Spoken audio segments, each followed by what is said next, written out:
Roy and Kubelik in the morning. Glad you're with us. No Greg today. He is out. Had a Mahjong retreat in Chicago today. He'll be back with us on Friday. So, taking it serious, apparently, after all the feedback yesterday. Don't know how that'll go. Don't know what that means. Don't know if there's money on the line. But we will talk college football today, amongst other things. There's an anniversary we need to discuss. There's a house settlement that we need to discuss. There are players and coaches on the move that we need to discuss. A couple of things related to college football that we have not gotten to. Number one, Oregon wide receiver Evan Stewart tore his patellar tendon over the weekend and is not going to be available for the Ducks this year. We will have James Crepea on at 9:30 today to discuss this. And I think it's interesting because you look at some guys on some teams in different places and you wonder to yourself, what exactly does that mean? And not from the standpoint of production, but there are a couple of guys around college football that, we talk lines a lot. And I mean, Greg is our sort of resident gambling expert here on the show. I don't think any of us we would consider true experts. We're not that into it. I don't really wager on sports a whole lot. I do pay attention to it. I do think it's interesting. It's just not something that I've really ever done or really ever gotten into. Nothing wrong with it. Don't mind it. Not great at it. So therefore, why should I keep losing? But when you talk lines for individual games, it's like when we had Vegas Runner on weekly, he would always tell us there's no player that's going to move this line 2 points, 3 points. It's not going to happen. Are there players in college football that could move, let's just say, your personal win total for them a game or two or three? Who are those players? Evan Stewart, to me, is a guy that I'm not going to say all of a sudden I think Oregon wins 8 games, but I had some real concerns about Oregon anyway. I had some real concerns about where this team was going to be regardless. Not that I didn't think they're going to be good. Not that I didn't think they can't compete for the Big Ten or a spot in the playoff, but there's a lot to replace there. He's a talented player. And you got a couple of other guys that are going to be leaving at positions that have helped that offense, specifically Dylan Gabriel at quarterback. We don't know exactly what next in line is going to look like for Oregon. You lose both of your tackles this past year, and all of a sudden you're just going to turn it over to Dante Moore, who hadn't played a lot of college football, and everything's just going to be okay. So now you take an Evan Stewart, who has been overly productive both at Texas A&M, at Oregon, and can be a bit of a game changer. What does it do for the Ducks? How does it change your opinion on them? We'll talk about that a little bit more.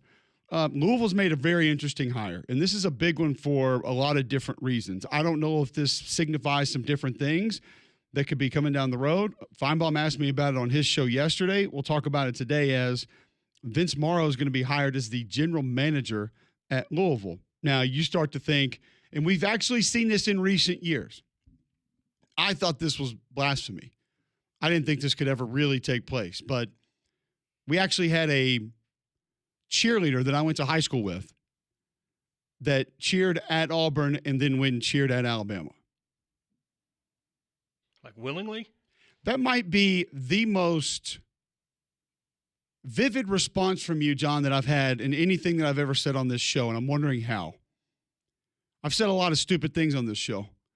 I've said a lot of interesting things, I think, and I think I've broken some news on this show before, but yet that gets the reaction from you that I've never seen before. Because that feels the most sacrilegious thing that we've said on this air. God forbid you go play basketball at one school and then at another school, or football at one of those schools and the other school. You cheer for one? Yeah. And then now they're paying you. Okay, so I got a better offer across the street. We saw Peter Schrager go from NFL Network to ESPN. That feels, why would you do that? Well, I'm sure he got a bag. Okay, all right, you know what? I see it. I get it. That's cool. But to cheer, to tell others that I believe in loving this team so much that I'm going to yell and scream and get you to do it, and be like, nah, I'm gonna go down to T-Downs Menswear and do it there. What? Well, let's not act like there aren't other benefits of being a male cheerleader. Oh, correct, right, yeah. Christopher Bailey was his name. And yes, and I believe, God rest his soul, Adrian Karsten actually interviewed him during an Iron Bowl or during a game. I don't know if it was during an Iron Bowl. The Iron Bowl actually used to be on ESPN like every year. I think that interview actually took place. Adrian Karsten was great, by the way. He was good. I try to model some of my game after him. I don't know if it's even close, but I'm also so happy that I was able to get the McElroy Mahjong family photo as the screensaver for the computer here in the studio. If you missed that yesterday, it's via social media. It's out there. You can go find it. So we've now seen James Willis did it. Corey Grant did it as a player. We've seen basketball players now do it. So it's become a little more commonplace. Travaris Robinson played at Auburn, when coached at Alabama. I mean, there was a long time outside of Bill Oliver and a very small handful of others from a coaching perspective maybe that did it. But this didn't really happen for a long time. And this is one that has not happened with the Kentucky-Louisville rivalry very much at all.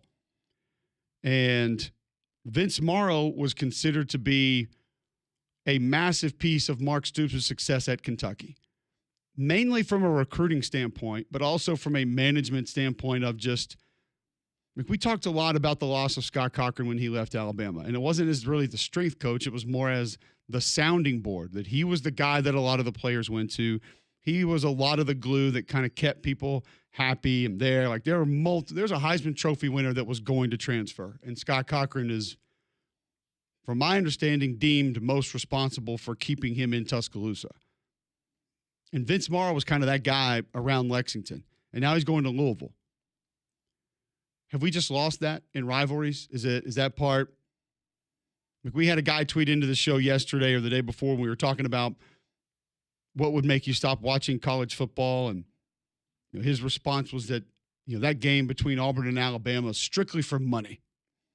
It's all they care about. It's the only thing that they're looking at. So, do we care that guys go from one rivalry school to the other? I mean, I don't really look at it as, we know how much of this is a business now. We know how much of it's transactional now.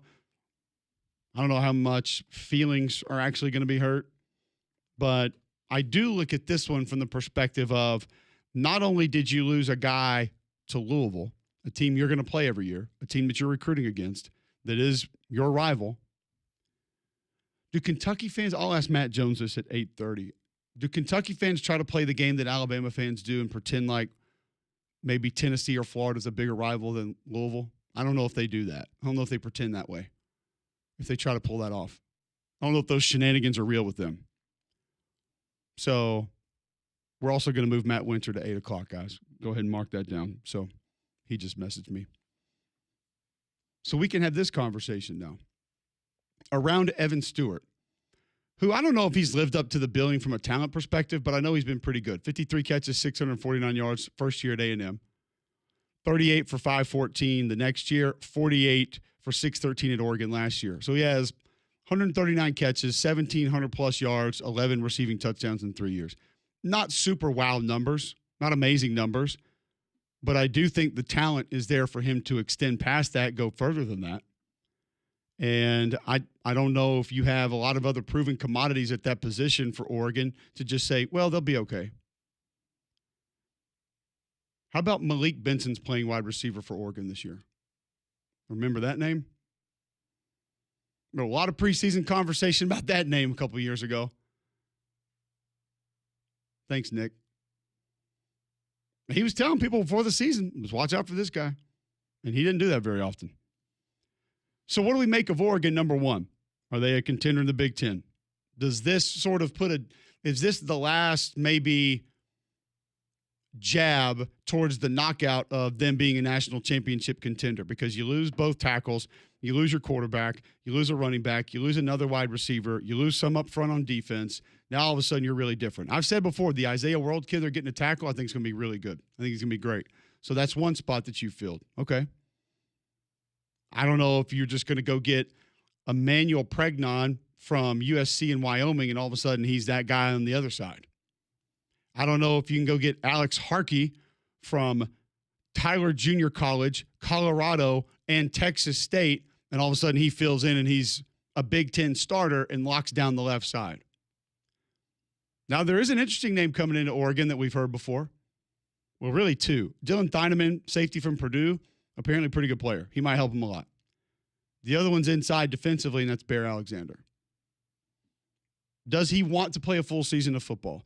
And as McElroy would say, if he were here, you'd probably get him in a contract year because it doesn't feel like Bear Alexander's going to be playing too much more college football.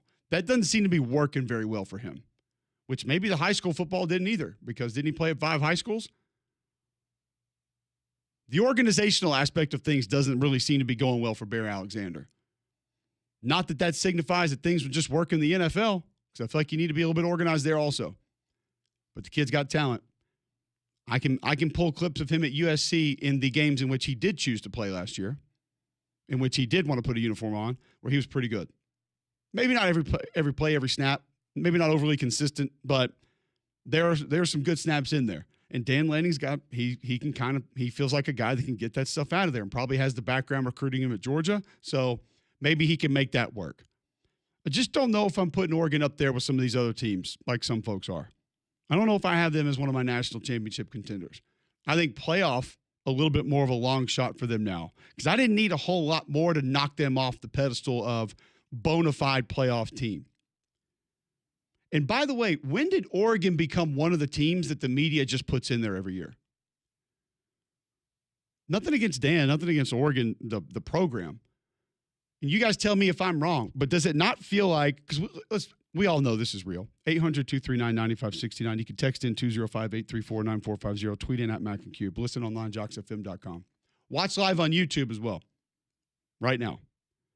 When did we get to, because you guys know it like I do, there are teams that the media, the general media, the national college football media, that are just going to kind of be there every year. Playoff contenders. My way too early 12-team playoff. And Oregon's just kind of there now. How many years running is this? 3? 4? Feels like 3. 3 or 4 years now that Oregon's just been one of those teams. Well, if you were to go ask a majority of the members of the National College Football Media, you got Georgia, Bama, Texas is there, Notre Dame's definitely there, Ohio State's there, Michigan could bounce back. I've got Oregon in there. When did they become that? I just don't know if I'm ready to give Oregon they will be there every year. Now let's have the discussion of, can they go undefeated or will they lose in the first round of the playoffs? I'm not there with Oregon just yet. And I think losing Evan Stewart's a pretty big blow. Now, I don't know if they let him wear sleeves up there, but another part of maybe what kind of a player he can be will be, things of that nature. But when we talk about what Evan Stewart was, we talk about what Evan Stewart meant to this Oregon team. That's where I ask you the question around the Southeastern Conference. Who are the players? Let's draw the line. What's the barrier going to be? Let's say a 2-game swing. Let's say whatever team it is, however many wins you view them getting right now, if this player were gone, that changes by 2 games. Because honestly, if we ask the question, who's irreplaceable, and we have a real conversation about that, who is irreplaceable? There's going to be a lot of guys, because if they weren't irreplaceable, the other guy would be playing. Correct? Like, if DJ Lagway was not irreplaceable, would the next quarterback in line not be competing for the job? Because if there's no drop-off, then the other kid would be playing. So there's probably a lot more guys that are irreplaceable in that sense than we're going to discuss. But if we're talking about guys on SEC teams that if they were gone tomorrow, they decided they wanted to go be professionals at Mahjong, you think that team takes a 2-game skid. They are 2 games lesser in the win column than you view them as right now. How many of those guys are there in the Southeastern Conference? So I don't want to say irreplaceable, because I think when we say irreplaceable, there are a lot more of those than we think. Because we all would immediately go to court. Well, Norris Sellers irreplaceable. Well, of course, because the next guy will be at least competing for the job. But there's also guys that at left tackle, at defensive end, at outside linebacker, at corner, at safety, if you took them away, there's going to be a drop-off. So I don't think we can just say irreplaceable. We can't say who's irreplaceable because it's going to be like 20 guys on every team. Because irreplaceable would mean there's no drop-off or you're better when the next guy comes in. So therefore, I think that list would be gigantic compared to maybe what we thought it was going to be going into the discussion. But if we just talk about players in the Southeastern Conference that if you remove them, you view that team as maybe winning 2 fewer games on the season. And I realize it's probably all the quarterbacks. So we'll throw that in. That'll be a part of it. That can be a part of the discussion. 800-239-9569. Maybe the question should be, what players on each SEC team are most irreplaceable this upcoming season that you think would impact what type of a football team they are this year? Because I think Evan Stewart was going to have a pretty big impact for this Oregon football team. 1, new quarterback coming in. 2, lost another receiver that was pretty good last year. 3, it's probably contract year time for him as well, which maybe our mindset on that needs to start changing. Because it used to be, this guy's played enough college football, it's probably time for him to move on. Now, we just hang out in college football as long as we can. But if he goes out and has a full year as a productive wide receiver again, he's going to make some money in the NFL. We know it's a coveted position. I do think size is a little bit of an issue. He's not going to be a number 1 wide receiver in the NFL, but can absolutely go help a team win games. So we'll have that conversation. We'll talk a little bit more about the Vince Morrow move at Louisville. One college football coach has some very interesting comments about how we view conferences. We'll get to that. Maybe talk a little College World Series. Game Day has chosen where they will be week 1, which is also Lee Corso's final college game day. Do we think it's weird that week 1 is the final one? That does seem odd. Like we're celebrating a departure with the entry of the college football season. I understand it, but it just feels odd either way. It's kind of like NASCAR starting with their big spectacle being the Daytona. Actually, a great analogy. This is your biggest one when you're starting with it? Maybe Mahjong has their Super Bowl at the beginning of the season. I don't know how that operates. Like, do you have the big Mahjong game early and then just downhill from there? I think if you're playing Mahjong, it's downhill, period. My wife did not like my thoughts on that yesterday, by the way. Of course not. There's some rule changes in college basketball. We have some NFL news. One college coach is not on campus right now. A lot to get to today. Talk a little bit of UFL ratings out from over the weekend. Actually, pretty good. Pretty good rankings. Pretty good ratings for the UFL over the weekend. So a lot to get to. Stick with us today.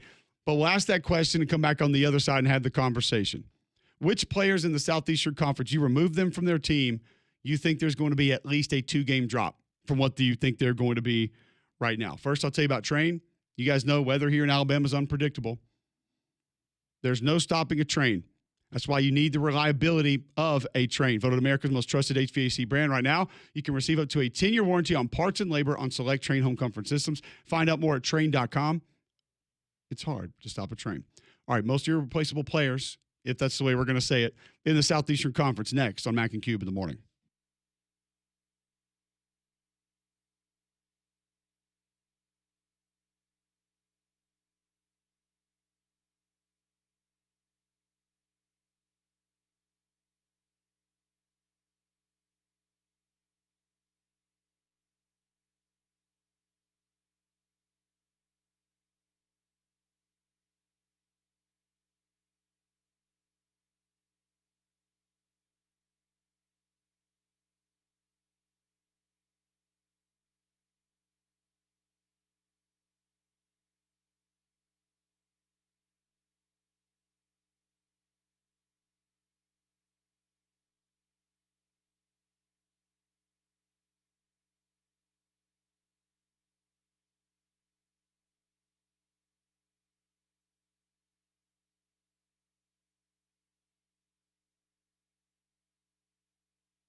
All right, welcome back in. McElroy and Kubick in the morning, 7:21, Wednesday, June 11th. Jox 94.5. Listen online, joxfm.com.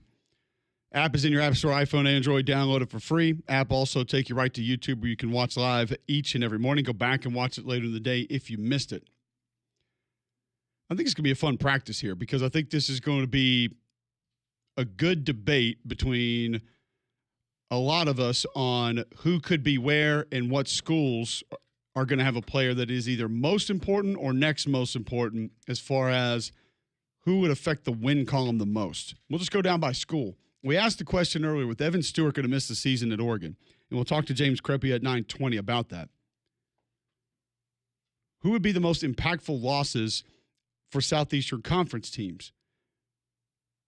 2 losses in the win column that you think would show up if this player was removed. So we'll start with Alabama and Auburn. You look at this Alabama roster, I think it's going to be easy for a lot of people to just go quarterback for every team. That might not be the case at Alabama. What player do you look at right now and say, if that player was gone, I think that could potentially be a 2-loss difference in their season and what they were going to be? And this is what's great about football is a lot of these guys, we can just say it, and then when you really start to think about it, you say, well, they could probably offset that in a lot of different ways. They could probably go here, they could go there, they could utilize this person. But for me, it'll be Ryan Williams. Yeah, that's mine. Yep. And I just think that when you're talking about a top 5 player in college football, you're talking about somebody that can take over games. You're talking about somebody who can make a mistake into an explosive play and change the way the defenses operate. He's going to make life easier on Jeremy Bernard. He's going to make life easier on the offensive line. He's going to make life easier on Ty Simpson. He'll make life easier on the running backs. And if he's scoring touchdowns, he makes life a hell of a lot easier on the defense. Defensively, if we were to take someone, I think for me it's easily Deontay Lawson. And a large portion of that, I think he is a great player, can be a better player. I think he's set to have a huge year. But a big portion of that, too, is the depth at linebacker that we've already talked about on the show. He and Justin Jefferson, so far ahead of everybody else on that roster. And you just don't really know what you have next. And that's an important position. It's an important position there. It has been for a long time.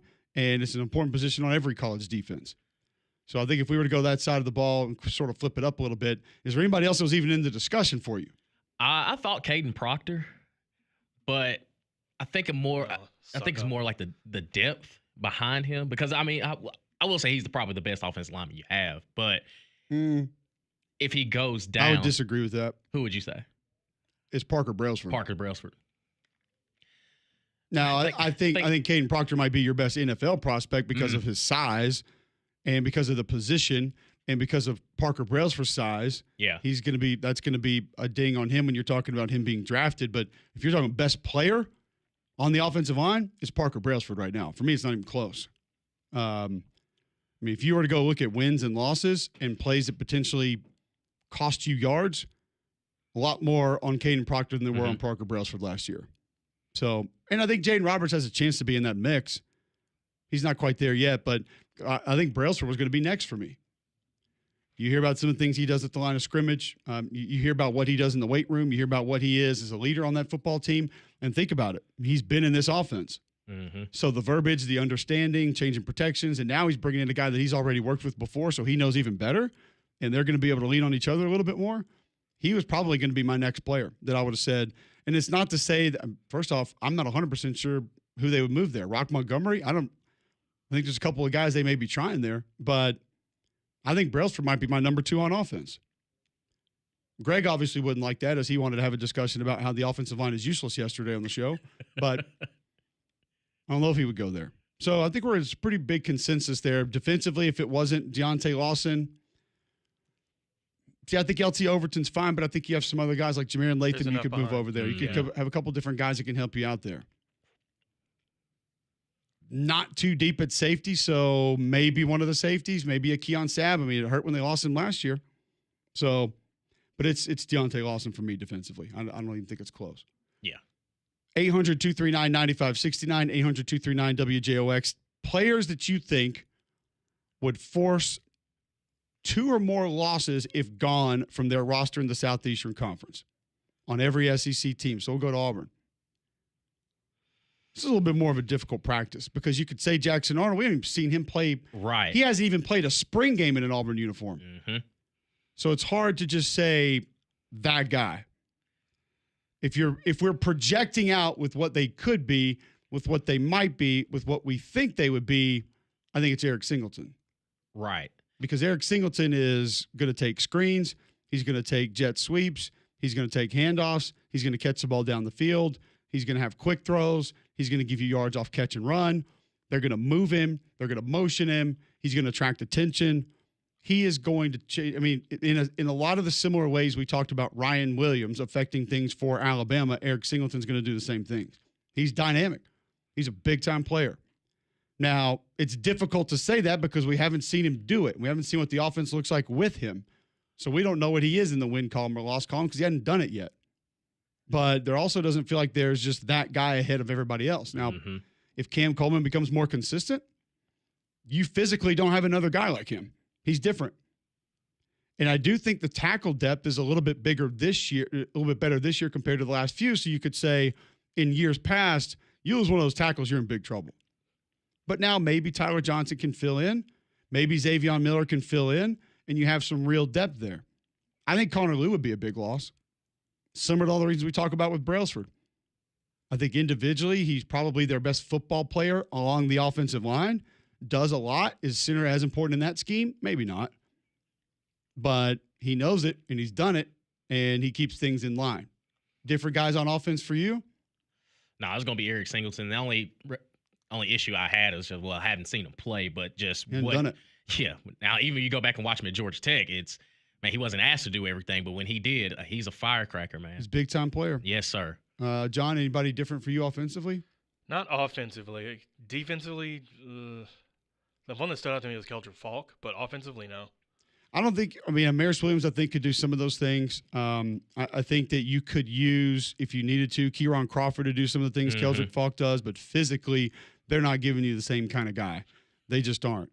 Once again, from a little bit of a projection standpoint, I think DeMarcus Riddick probably that guy for me because, number one, he gives you something physically at linebacker that you don't have, and it's a lot of a projection, but I think he's going to have a big year.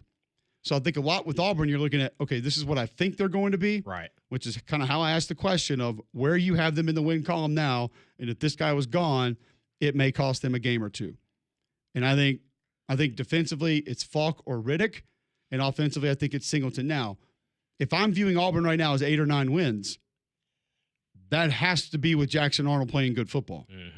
I don't know if Ashton Daniels comes in and does that. I don't think Deuce Knight's ready to do that. So if this is all on projections and maybes and what ifs, Jackson Arnold is ahead of Eric Singleton because he's going to give you a run threat. He's going to force the backside of the defense to defend you differently. He gives you the ability to push the ball down the field. He obviously can make throws in the quick game, but it has to be making the actual throws, as in letting go of the football. That's the most important part. He's got to find a way to get over that and be able to start making that happen. And I do have a question on Jackson Arnold. Do you think they're going to actually have quarterback design runs for him? Like, do you think that's going to be an important piece for them? 100%. Okay. And I kind of had that feeling, when too. You say quarterback design runs, like, are they going to run direct quarterback counter 10 times a game? Probably not. But is he going to have options to keep the ball and run and break the defense down? Yes, absolutely. Yeah, 100% he is. Why would they not? To protect him? Kind of. Because you're past that. Right. That's what I was kind of thinking. You're past the point. You're past that luxury. You need to win games. And that's why you went and got Ashton Daniels. That's why you're bringing in Deuce Knight. One of those two's got to be ready. So you move them to the status of, we lose him, you got to go. Now, again, this is not 2010. This is not 2013 where you're designing 10, 12, 15 runs a game for your quarterback, but the ability for him to keep the football is going to be omnipresent. It will be there. He will have those options. Make no mistake. They have to. The offensive line's going to be better, but it's not going to be dominant. And I don't think you have a dominant running back to where he can offset the box being overloaded a little bit and you can overcome it that way. I think you have to have it. I think you have to have it to help make the other pieces of your offense successful. It's going to help the RPO game. It's going to get guys away from those passing lanes. So I absolutely think he'll have them. Is it going to be, as some announcers would call it, quarterback power over and over and over again, which you can have quarterback counter. You can have quarterback inside zone. You can have a lot of direct quarterback runs. It's not always power, especially when there's no puller. No puller. But I don't think they're going to have a ton of that. It'll be in there, but I don't think they're going to have a ton of it. So let's move down the SEC. We'll talk about the other teams. You can be a part of this. 800-239-9569. Tweet in at Mac and Cube. Players on SEC rosters that if they were gone, you think it cost that team 2 or more games. Next on Mac and Cube in the morning.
Oh, boy.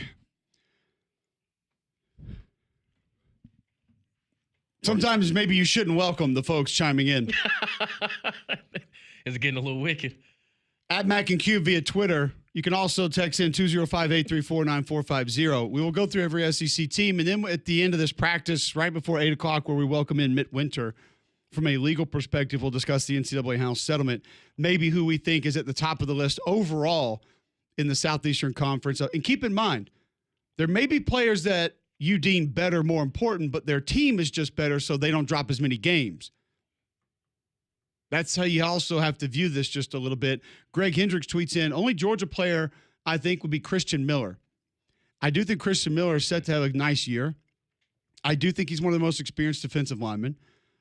We've seen 52 make some plays. I think he's going to be a good player.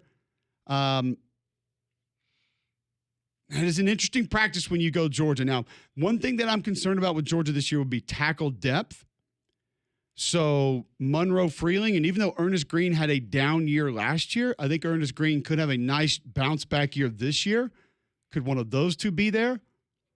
It might not be Gunnar Stockton because, I mean, Kirby Smart told us at our show at Greystone, Ryan Puglisi looking pretty good, doing some good things.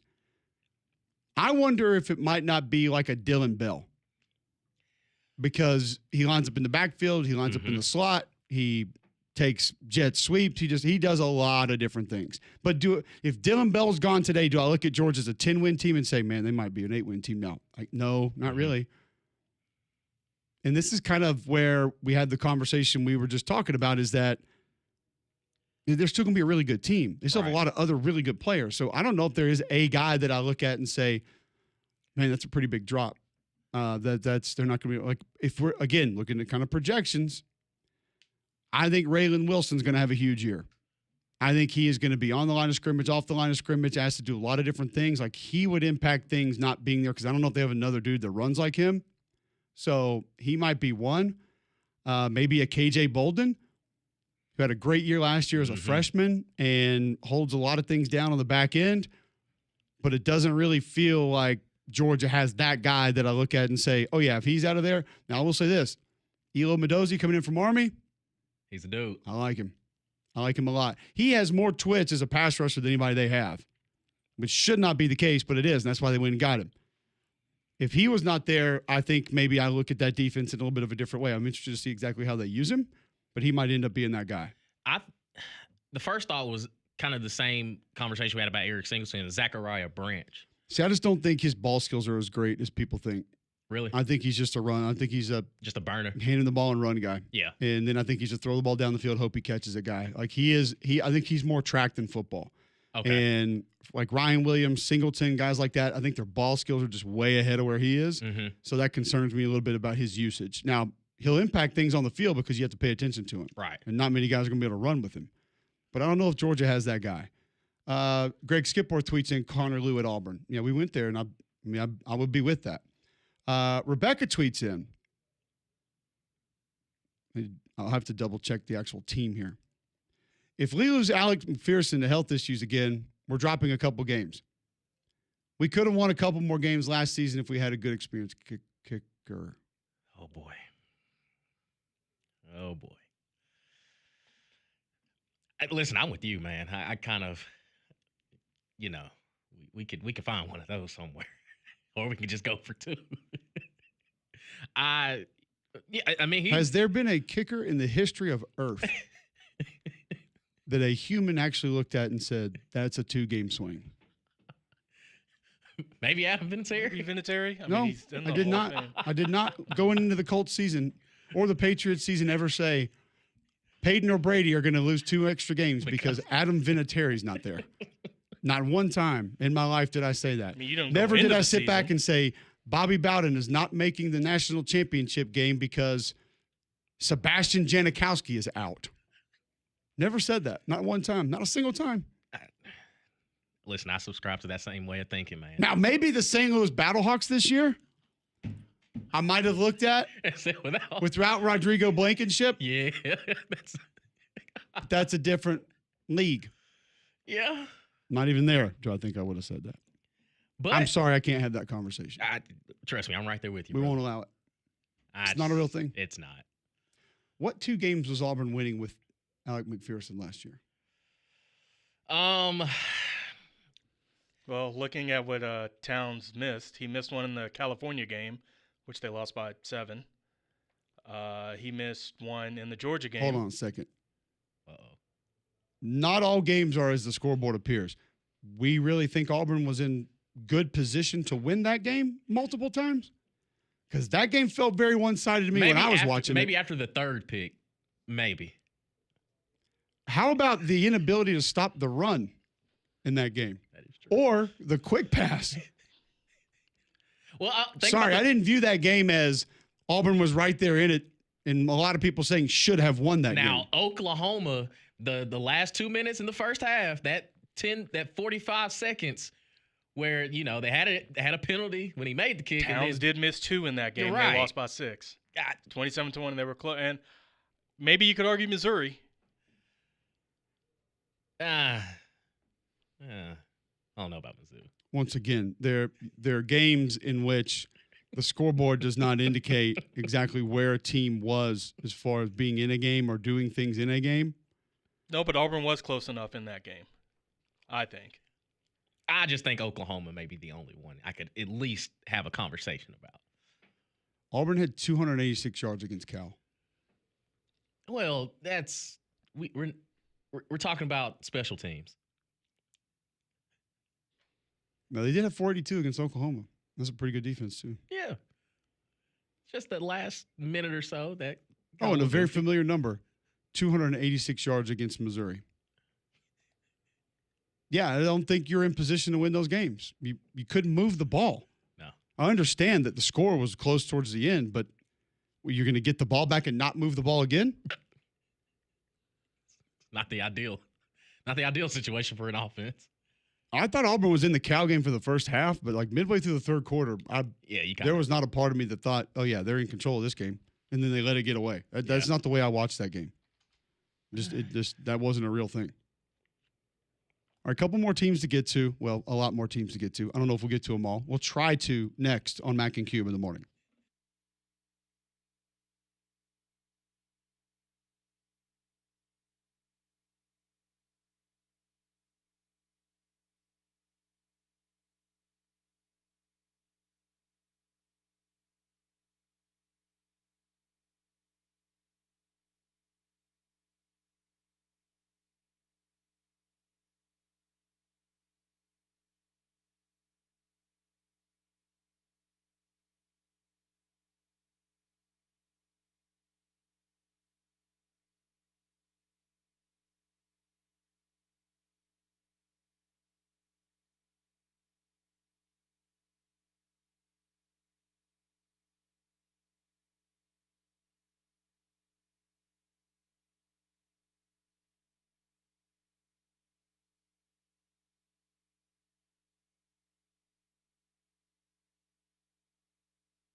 So, unfortunately, I guess the conversation on kickers needs to continue. Could you name Probably not. 16 of all 16 kickers in the SEC? No. Could you name 3? No. Well, we know I had to double check that Alec McPherson was Auburn's kicker. No, trust me, I couldn't do it either. Golden Domer DMs me and says Bobby Bowden lost 3 national championships because of kickers. I just don't think that's true. No, he did not. And let me try to explain this to you folks again. No one play decides a football game. When are we going to understand that? When are we going to wrap our hands around that? When are our brains going to be able to comprehend that no game is decided by a single play? Not the kick 6, not App State's blocked field goal. No game is decided by one play. So you can have a wide right every season, your entire career, if you want to. That play did not cost you the game. So his offense had 62, 68, 75. I don't know how many plays they were running then. Other snaps to score more touchdowns, and they didn't. Yet that cost them the game? No. Your defense allowed 2, 3, whatever touchdowns in that game and a couple field goals. They could have stopped those. Yep. They could have grabbed a pick 6 earlier in the game. They didn't. Could have ran a kickoff back. They didn't. No one play decides a game. So, no, kickers did not cost him national championships. And also, we're just assuming they're going to their bowl game and winning against whoever it was. So I disagree. I completely disagree, by the way, that kickers cost him 3 national championships. No. He had multiple opportunities to pick up other national titles, and it wasn't just because of kickers. Didn't happen that way. No one play decides a football game. I don't know why people find that so hard to believe or comprehend or understand. It's just not real. You have 80-something other opportunities. Nowadays, 90-something other opportunities to go make a play. For somebody else to do something, yet that's the one that cost you the game? Now, some are more important than others. Some go further in deciding the game than others. Mm-hmm. Trying to tell y'all, there's no luck in football, there's no should-haves in football, and no one play costs you a game. You're preaching to the choir, brother. Oh, boy. Welcome into the show, Walker. Hey, good morning, guys. How you doing? Probably not great after this, but go ahead. No, you're good. I'm a big fan. Big fan. I'm also an Auburn alum like you, Cole. But I couldn't agree with you. War Eagle, man, all day. But look, How can you say that some games aren't decided by a play? The kick 6 is a great example of a game that is absolutely defined by one play. If it wasn't for the kick 6, Auburn wasn't going to win that in overtime. Probably not. I mean, I like to believe you went from they weren't going to win that to probably not in a matter of a second. So you convinced yourself in a second that wasn't true. It doesn't matter. The kick 6 defined the game. Now, I'm with you that not every no, hold on. Defined and decided, 2 different things. There are plenty of games that are defined by a play, then we remember them because of that play. That play did not decide that game. There were multiple plays leading up to that. How many plays did an Auburn defender make a tackle on who was playing it? TJ Yeldon, Amari Cooper, I forget who he was in that game. Amari Cooper had a 99-yard touchdown pass. And if A.J. McCarron doesn't complete that pass, is Alabama even in position to kick the game-winning field goal or tying field goal, whatever the hell it was at that point? No. I agree that there's plays that are going to set it up, but that play still, I think that is the play of the game. I agree with you, but I think you're misinterpreting what I'm saying. That play was not the play that decided the game. There were a litany of other players that helped decide that game. That was the most impactful play of the game and the most memorable play of the game. But that play was not decided just because – that game was not decided just because of that play. No, it wasn't. You don't think there's any games that have ever happened where just one play – If you can find me the game that had one snap in it, then yes, I will allow you to have that. All right, Cole. I'll back off. You win. I'll back off. War Eagle, man. Have a good day. War Eagle, thank you. I'm not mad at you. I'm just mad at the sentiment. I'm mad at the thought process. Right. Because you're removing so many other things that so many other people are doing. Yep. That help put you. Now, there are games that are remembered for one play. Daniel Moore has a career out of plays that are taken from a game, the most memorable play from a game, and then finding ways to put the score of the jerseys on the guys on the sideline that weren't really standing there. I was like, 17. Markeith Cooper wasn't on the sideline there. Hey, You got to get the it's story. artistic value. Luis DeArmond tweets in, had the kicker hit those 3 field goals, would that one play have decided a game? He hit 3 field goals in one play? Nigel tweets in, this is fantastic, by the way. Saying a missed kick cost you the game is like saying a missed Hail Mary at the end of a game was the difference. Why don't we say that? Facts. Why don't we say like Sean Taylor batting down the Hail Mary was the play that won the game for Miami? Yes. We don't ever say Brian Dawkins batting down the Hail Mary won the game for the Eagles. I'm telling you. That's exactly how I look at it. That's the same way I look at it. When Carlos Dansby batted down the Hail Mary, that's what won it for Auburn. Nobody says that. Nope. Why don't we say that? Why don't we say when A.J. McCarron took the knee, that won it for Alabama? That sealed it. That decided that was a game-deciding play. Did the clock not hit 0 after he did it? He maintained possession for Alabama to be able to win. That's it. I'm with you, brother. Doug in Moundville says, I need sense talked into. Welcome in, Doug. Yeah, Cole. I mean, come on now. Let's have a real conversation. Let's do it. Because I think what you're doing is it's kind of disingenuous. Yes, every play matters. I don't think anybody disagrees with that. But I think it's accurate to say that there are plays that decide the game. Any game that ends, you have to go for a 2-point conversion to win the game. That decides the game. And I don't think anybody would argue otherwise. Then why don't we say LeVar Arrington made the tackle on the 2-point conversion attempt at the end of regulation, and that play won the game for Penn State? Nobody says that.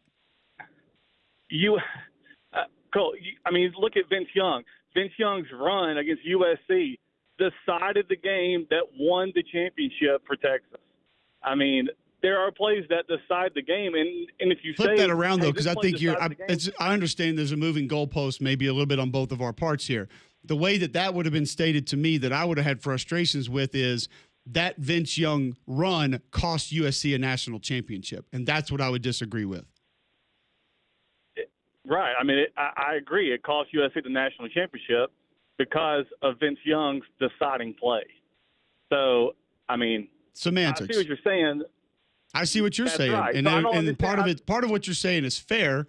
Deciding, I think your definition of deciding and mine are a little bit different. Like when I hear people say this and get frustrated, they're saying that's the only play that happened that won the game for that team, and I don't believe that. I'm not okay with that. Now, if you want to say that was the most important play of the game, totally different conversation, and I think you're leaning a little bit more towards that avenue. Right. Okay. All right. Well, we can. I think it's just semantics, but all right. Have a good day. Doug, no one play decides a game, except for the football game that had one play. Hadn't seen the tape. I hadn't found that one yet. Hadn't seen the tape on that one. Actually, I was not part of one. I wasn't on the field. Georgia Tech, Virginia Tech, 2000, the one where Lee Corso's car got hit by lightning. I was at that game. One play. And they called it because of lightning. It just didn't go away. So there has been one, and I guess it ended. Was it 0-0? Yeah. Well, I guess they just canceled it because. But it was one play. So God cost Bobby Johnson a national championship. Yeah. Michael Vick didn't get one either. True. Because of that one game. It's because Bobby Bowden had good kickers that year. I'm with you, man. You won't hear any pushback from me. B-Stone tweets, and I get what Cole's saying. No one cares about a missed free throw in the first quarter, but it's just as important as a missed free throw at the end. It's fair. Yeah. Travis Skelton tweets in, ironically, both games brought up recently, kick 6 game in USC, Texas. Both USC and Bama had 4th and 1. If they got them, would have sealed the game, and neither of those epic plays even happened. Yep. Yeah, but guys, those plays don't matter. They're not the ones that decided the game. I guess we'll never know. I love that analogy of, I don't even know if it's an analogy, but the thought process of knocking down the Hail Mary. Like, we never give that guy credit for winning the game, but he did. That's defense. We don't care.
I'm going to turn the page just a little bit here and move away from how many plays actually decide a football game. We'll come back to it, though. Some great responses coming in via Twitter. Phones will be back open for you as well. Don't forget about Train. Weather here in Alabama, unpredictable. We've told you that before. You know that.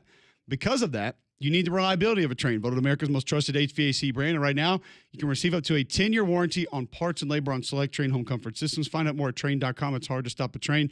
Greg and I have attempted to make sense or more sense or some sense out of the NCAA House settlement for the last couple of days. So instead of us attempting to continue to do that, I thought we would actually bring in a legal expert. Mitt Winter joins us now on the Higginbotham Hotline. He is an attorney at Kenny Hertz Perry, LLC, college athletics attorney as well, studies NIL and sports law.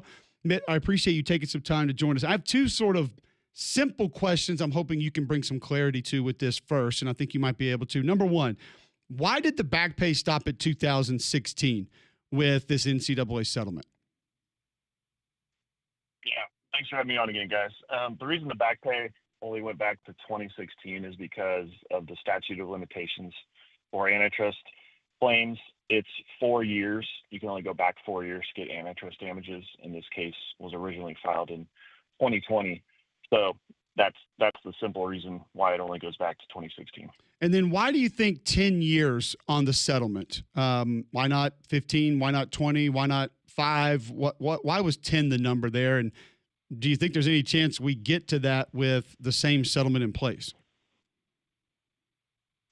Yeah, the 10 years, that was just the number that was negotiated by the plaintiff's attorneys and the attorneys for the defendants, the NCAA and the conferences in this case.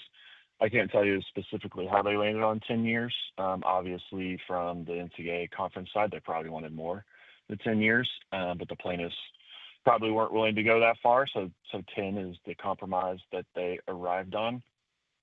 In terms of whether the House settlement terms will be in place as they're envisioned in the settlement agreement for 10 years, I would say probably not. There's still a lot of unresolved legal issues in college athletics, despite this settlement. There's going to be big Title IX issues. For one, most schools are planning on paying out the $20.5 million they're going to be allowed to pay to their athletes in a given year, around 80% to male athletes.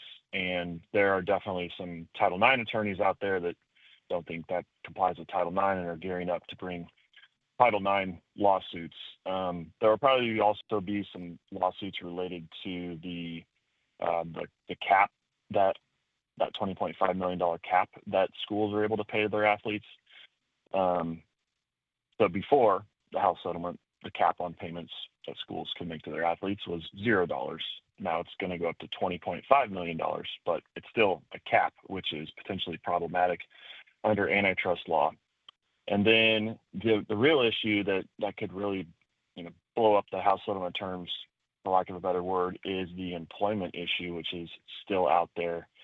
And there's a case called the Johnson versus NCAA case that's pending in federal court on that issue right now. And I wouldn't be surprised if, a few months into the House settlement and schools start contracting with their athletes, we see some more employment cases brought similar to the Johnson case. So who knows how long the House settlement terms will be in place. The other wild card in all of this is federal legislation. So a new federal bill is introduced this week that would essentially codify the House settlement terms into federal law. So if we do see a law like that get passed into law, then the House settlement terms will probably be around longer. So a lot of factors to consider right now on all of this, and no one knows how all this stuff is ultimately going to shake out. Mitt Winter is an attorney that studies sports law and NIL, joining us on the Higginbotham Hotline to discuss the House settlement. Judge Claudia Wilkin even laid out some areas of this that she feels like are going to be open for litigation. Can you explain to us how that happens, Mitt, where you put this in place, yet that it's right there open still for more legal action? What is the thought process there? Yeah, I mean, from the NCAA and conference perspective, it does bring more order to the college athlete compensation world, the NIL world, than previously existed. Yes, there were some NCAA rules around NIL and all of that, but they weren't really being followed and they weren't really being enforced. So there was really no regulation going on. The House settlement will bring some more regulation to things, but this is just an agreement between parties. It's just a contract, like any other contract.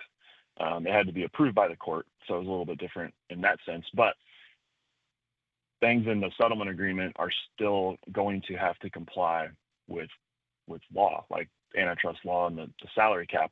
Like I mentioned, that's still going to be open to litigation. And the judge in this case, Judge Wilkins, she wasn't looking at Title IX issues in whether she was going to approve the settlement agreement. So it wasn't within her scope of review and issue. She was looking at to say, this is how you need to pay your athletes out in compliance with Title IX. So that's just going to have to be determined by some other court based on some other litigation that happens.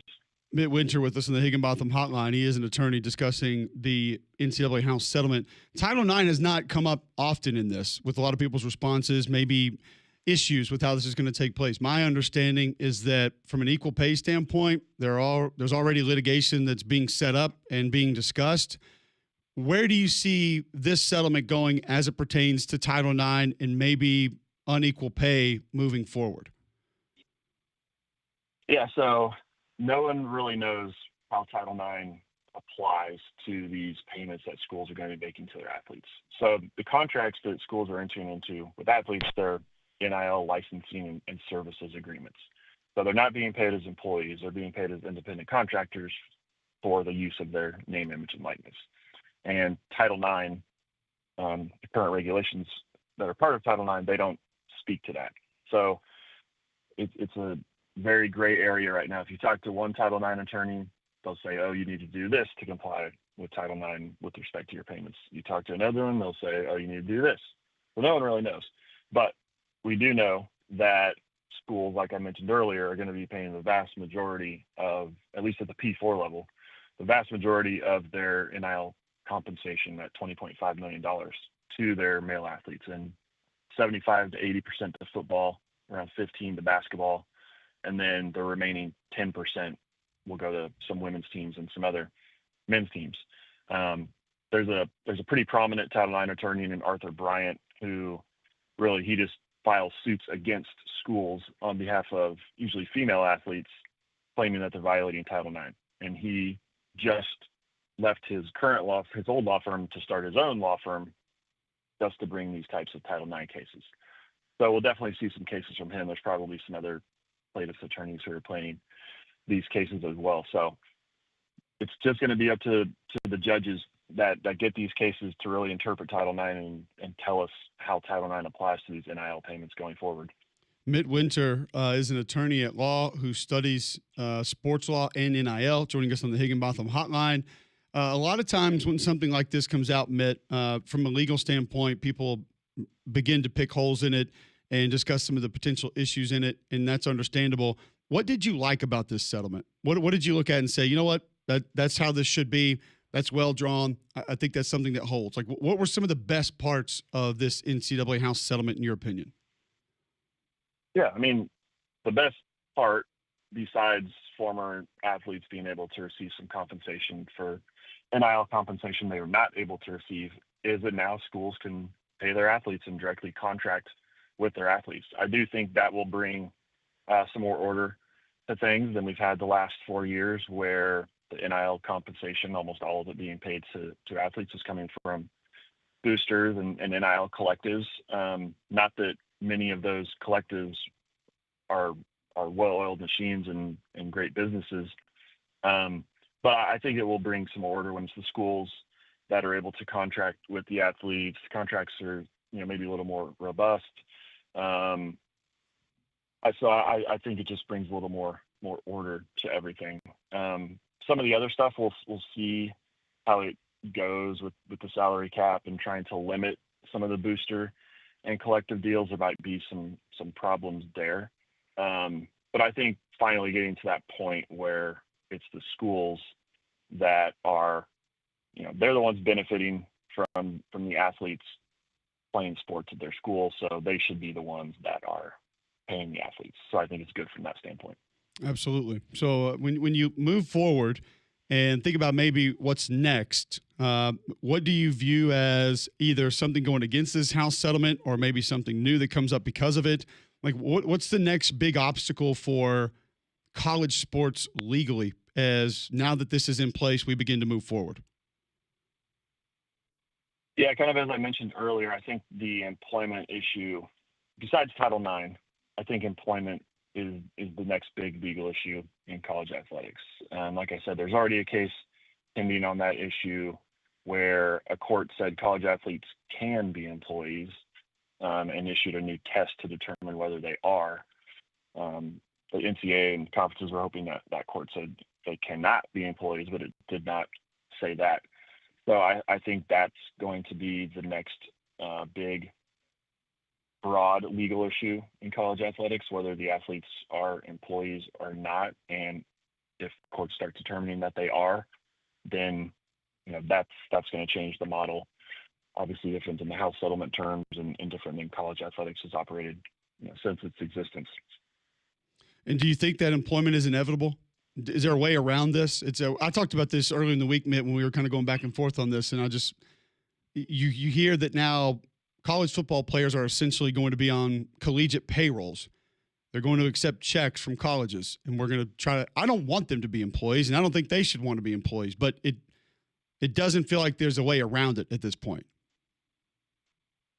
Yeah, I think short of a federal law that says they can't be employees or that gives them the similar types of rights that employees have without being employees, if we just leave it up to the courts, I think eventually at least some college athletes will be deemed employees. And to your point, I think the employment argument now gets stronger when you have schools directly contracting with and paying their athletes, especially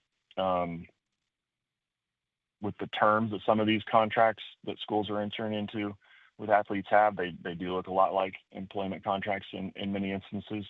So I think, if we assume nothing's going to happen at the federal level with a federal law and we just leave it up to the courts to make that determination, I think eventually some college athletes will be declared employees. And the question is that just P4 football players, FBS football players, basketball players? Where you draw that line is sort of a big question. All right. It's all interesting, and there's all a lot going on. And as you have kind of stated, it doesn't feel like in the big picture we're even close to the end of this, even though it has been put to rest for now. Mitt, thanks for the time. Thanks for hopping on, providing some clarity into a lot of this that we just don't understand. We appreciate your time today. Yeah, thanks for having me on again, guys. Appreciate it. Absolutely. That is Mitt Winter. You can follow him on Twitter.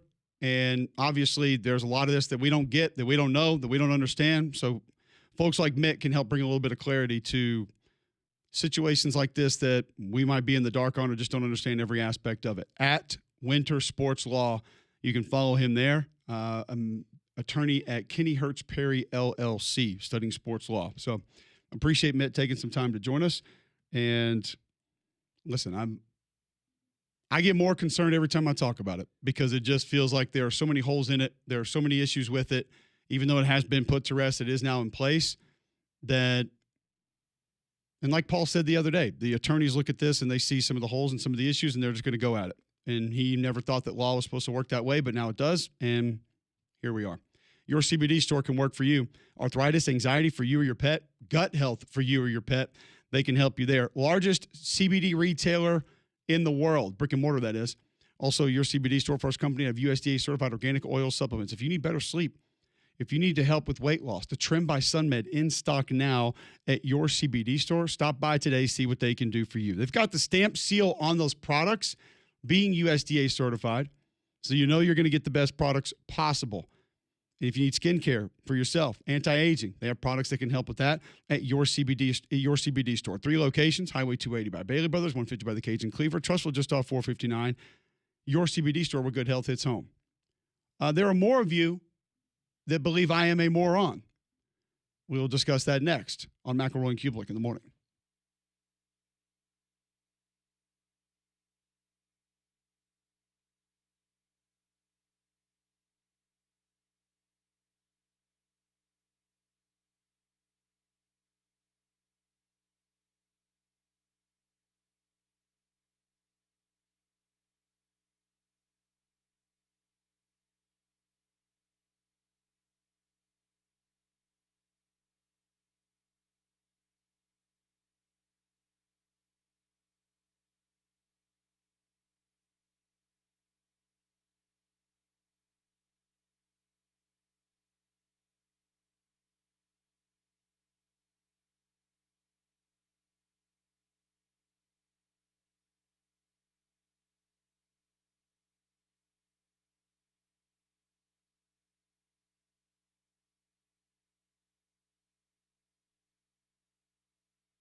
Appreciate Mitt Winter hopping on and discussing some of the legal aspects of the House settlement with the NCAA. I do think Title IX is something that's coming down the road that's going to be a big problem.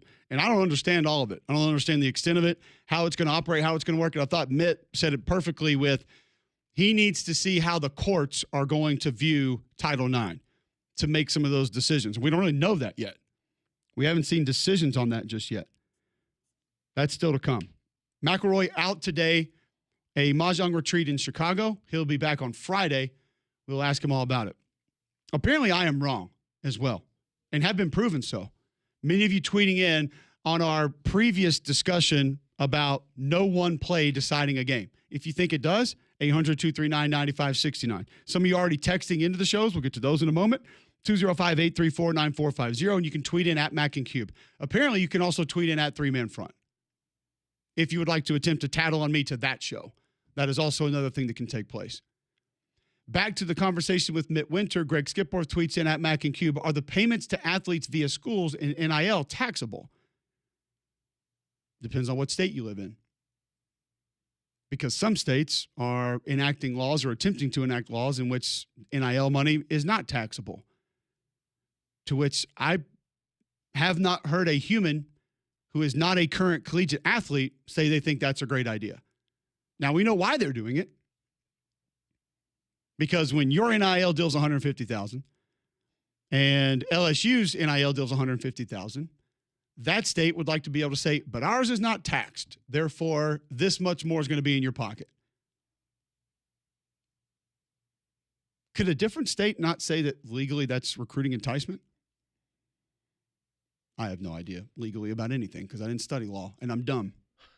Also, with that doesn't preclude you from federal taxes. That's just state. So you still got to pay something. Yeah, you don't think Florida and Texas are using that? I'm sure they are. At least they're trying to. 100%. So NIL, I do know. And I would imagine if the school is writing a check to a player from shared revenue that is to be distributed to them, it is taxable. I don't know. It's a good question. I don't know 100%. I would imagine it was. Maybe since they're not employees, what would it be? A donation? A handout? It's not a donation. It has to be taxed, correct? I would think, yes. A gift, maybe? I agree with Mitt. Looking way down the road, the only way that they don't become employees is if the government comes up with a way to say they cannot be named employees. Yeah. And then I think that's still going to be challenged in court at some point in time. But I will stick by my opinion in that if you're a college athlete, I don't think you should want to be an employee because the freedom in which you have now, even though some was just taken away with this, is still pretty good. All right, back to our conversation. We brought it up a little earlier in the show. We started out with players that we think will mostly affect their teams if they were gone because Evan Stewart tore his patellar tendon, wide receiver at Oregon, and he's going to miss the season. So we attempted to lay out ways to view this, like what's the scale going to be? So we use projection. If we project Alabama to win 10 games and you take Ryan Williams away, what would your projection then be? Does that mean that player decides 2 games? The intended usage of that was that how do you project that team out without said player? The other portion of what we discussed is that one person saying that a kicker cost Bobby Bowden 3 national championships, and then I said no one play decides a football game. I personally don't think those two go hand in hand. Some folks do. David Sears tweets into 3-Man Front. At 3-Man Front, at Cole Kublik says, no one play decides a game, but one player can decide 2. Quote, show me the game that had one player play. Can't have it both ways, at Cole Kublik. I don't feel that those two necessarily are in line, and I don't feel like I necessarily went with this player definitively cost his team 2 games by not playing. I felt like it was a little more along the lines of who's most important, therefore how would your projection of said team change? Felt like I needed to draw a line somewhere, so I said 2 games. But no one player can cost a team 2 games that have not been played. And I will never step away from one play does not cost a team a football game. If that were the case, why do you play the other plays? But I would also assume that people that are in line with that say bowl games are meaningless. Oh, boy. I mean, if they were meaningless, why would anybody put the uniform on? Why would anyone try to block anyone? Why would anyone try to tackle anyone? If somebody threw you a slant, why wouldn't you just let it hit you in the face mask and keep running? Why would anyone Doesn't bet on mean them? anything. Yeah, It's a meaningless bet. Thank you. Why would we even have it on the television? There's literally zero meaning here. None. Dave in Hoover wants to chime in on one play deciding football games. Welcome in, Dave. Yeah, I kind of agree with you, but there is the one play that we all saw, and everybody still talks about it, and that was the Rams interfering with the New Orleans Saints on that pass Drew Brees through that the defensive back for the Rams had one arm on each shoulder pad of the receiver face guard and didn't even turn to look at the ball, basically tackled it, knocked him out of bounds. The ball hit the defensive back in the back, and that gives New Orleans a chip shot field goal. They make that field goal. 20 seconds left in the game, they go to the Super Bowl, not the Rams. That's really one of very few plays I can think of. And everybody always says, oh, well, you know, a guy makes a mistake. A guy boots a ground ball, bases loaded, man runs, scores from third. Well, it's not your fault. It never should have come down to that. You always hear that, right? It never should have come down to that. We made all kind of mistakes. It wasn't your fault. Yeah, it was your fault. That play was, but not the game. The game's not his fault. Everybody has fault individually at certain points in a game, but you can't put the entire game on them. Right. So theoretically, what you're saying is correct, right? I mean, if a guy makes the play and he makes the throw at first and the guy's out, you go into extra innings or whatever, you don't know what the outcome is. But in that Saints-Rams game, we all know the NFL wanted the Rams to win because they collect viewers from L.A. and St. Louis, two big markets versus New Orleans. But I find it hard to believe that of all the officials on that field, nobody threw a flag. Like basketball, they're beating each other to death under the goal. That guy's letting them play, but that the ref on the court out at mid-court blows a whistle and calls a foul. Okay. So I find it hard to believe in that play that nobody threw a flag on that because it was blatant. And you remember the play, I'm assuming, right? Yeah, I remember that play, and my parents want to say this, that one play decided the game, and I always say no, it didn't, because that was not the final play. They hit that chip shot field goal, but last I remember, there was a minute and a half left, and all the Saints had to do was stop the Rams from tying it up. That chip shot field goal gave the Saints the lead. The Saints stopped. Yes, it was completely an egregious play and blown, but all the Saints had to do was stop the Rams from tying it up, which they did, and I want to say in like 9 plays in like a minute and a half. By the way, the Saints also had the ball first in overtime. Saints could have easily won the game then. So that one play did not determine or decide the game. No, it did not. It affected it greatly. That would have been a first down, and they would have bled the clock, then kicked the field goal after they run the clock out. Maybe, but then they could have easily fumbled it. They could have, or they may have bled the clock, but then also so many things could have happened, but they didn't. But that one play, even though, yes, it went against them, Saints still had plenty and ample opportunity to win that game. That one play did not decide the game. Hey, Dave, on I think it was 4th and 13, if Trey Matthews knocks that ball down, do you say Trey Matthews won the game for Georgia? Oh, my God. Traitor. He committed treason. We also had that conversation earlier in the show as well, but he committed treason, that jerk. Yeah, he ends up going to Auburn after that. He did a nice slip over Leonard Fournette, though. Yeah, he did. Yep. Oh, yeah. All right, guys. Hey, good show. Thanks. That was a business He didn't decision. answer that. Yeah, right. Deflection. That's My parents but if he knocks that ball down, are people walking away from it? Trey Matthews won the game. Georgia got the ball after the prayer. No, but he won the game, though. Shout out Ricardo Lewis. I don't think my parents have ever been more disappointed in me when I argue with them over this. They look at me like, how dare you? Like the Saints, like they cost us. Like, well, no, they didn't, Mom and Dad. Like Saints had ample time twice. Yep. Were the Saints in Los Angeles in that game? No, it was a dome game. Yeah, I didn't think so. No. Well, it could have been the other dome. I don't think it was the Caesars Dome then. It was still a dome game. A dome. Yeah. Correct. Tim in Homewood would like to discuss plays deciding an entire game individually. Welcome in, Tim. Hey, Cole, I think you're being a little crazy with it. There was still like a minute and a half left in the Auburn-Georgia game, so plenty of time to decide that game after the Pereira and Jordan Hare. But I do think that well, hold on a second. How am I being – I'm the one saying that was not the play that decided the game. I mean, you're being ridiculous by saying nobody claims that the guy knocking the ball down cost him the game. Well, he did knock it down. It was tipped and then caught and then ran for a touchdown. You're being over the top. You're being over the top trying to make your point. But anyway, I'm not going there. Let me just ask you this question.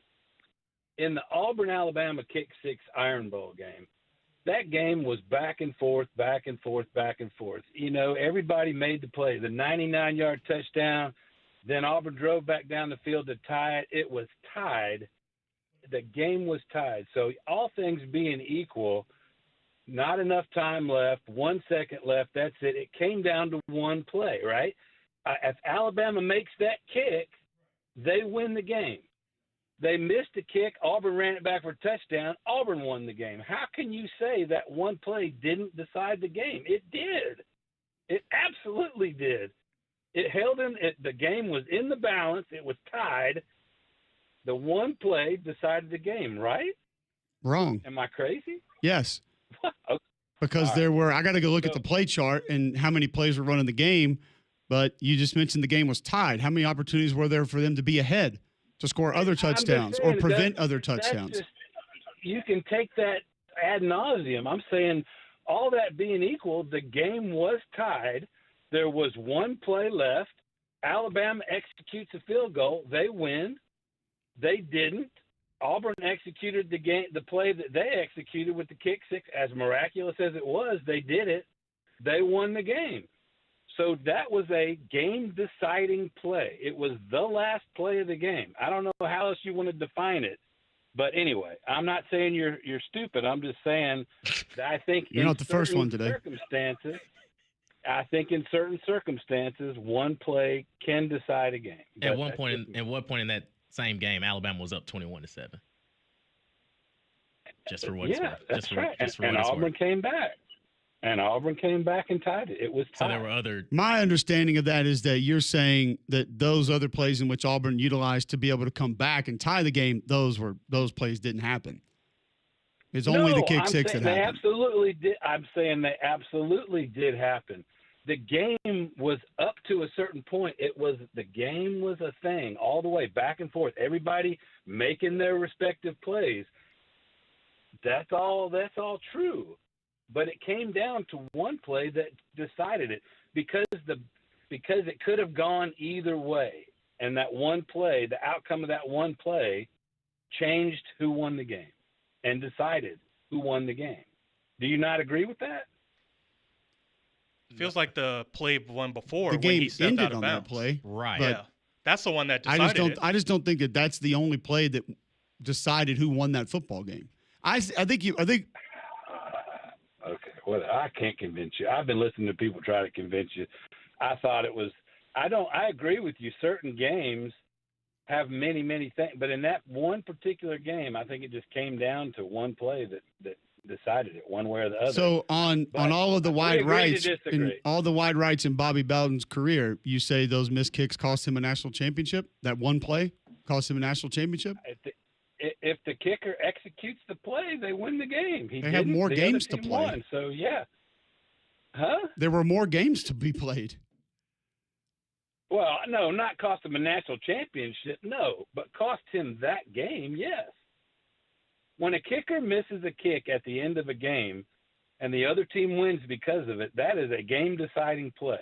I understand your point of game deciding. Like game determining play individually of put us ahead, so therefore we won the game. I get that. I think you're misinterpreting what I'm saying in that that's the only play that went to decide the game is what I'm saying. No one play decides a game. It doesn't. That's my point. But I understand where you're coming from, is that's the play that put us ahead and got us the lead and we won. Understandable completely. It's just going to be two different sides. Not mad at you for it, and I apologize for the disgust that I apparently have caused you today that you voiced on the phone. At least you're not stupid. He didn't. It's like, I'm not going to. I misspelled tattle via Twitter today because I didn't know how to spell that. So apparently I am. Wait, how do you spell it? I think I spelled it with T's and it's spelled with D's. I don't, or the other way around. I don't know. Oh, okay. Well, I feel like I would have done that too. So okay. I was corrected by Mr. Sears, who tattled again. Wait, he tattled two. I spelled it with D's. He said asterisk Tattle. Oh, here comes the grammar police. Oh, okay. Everybody passes a spelling test on Twitter. Like, who cares? You got the point. So he does listen and tattle to you directly for this, but not for the other one. Okay, got it. Like I said, he did not tag 3-man front in the correction of tattle. Oh, okay. Oh, so it's just you. Doesn't want that too. Okay. Didn't want to upset. I do appreciate that he felt the need to inform 3-man front of my stupidity. Like, they're going to come on right after us and leg drop me in the middle of the ring. Like, they're going to go ladder match off the top rope and finish me. Like, he knows that the guys on this show won't do it, but by God, when the next show comes in, they'll show Kublik how stupid he is. Get him, Landrum. Watch Pat. Take him behind the woodshed in the middle of the day. When we come back, more of your calls, more of your reaction to my apparent stupidity next on McElroy and Kublik in the morning.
All right, welcome back in. McElroy and Kublik in the morning.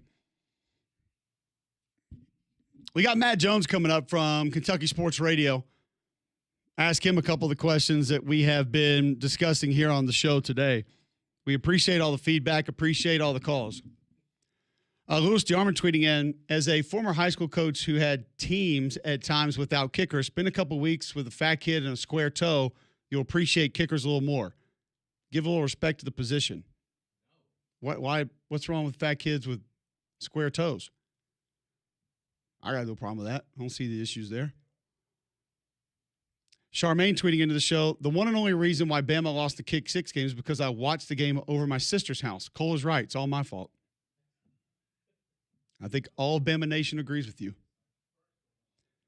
Greg Skipworth tweets in, every play matters. Games are decided based on every play.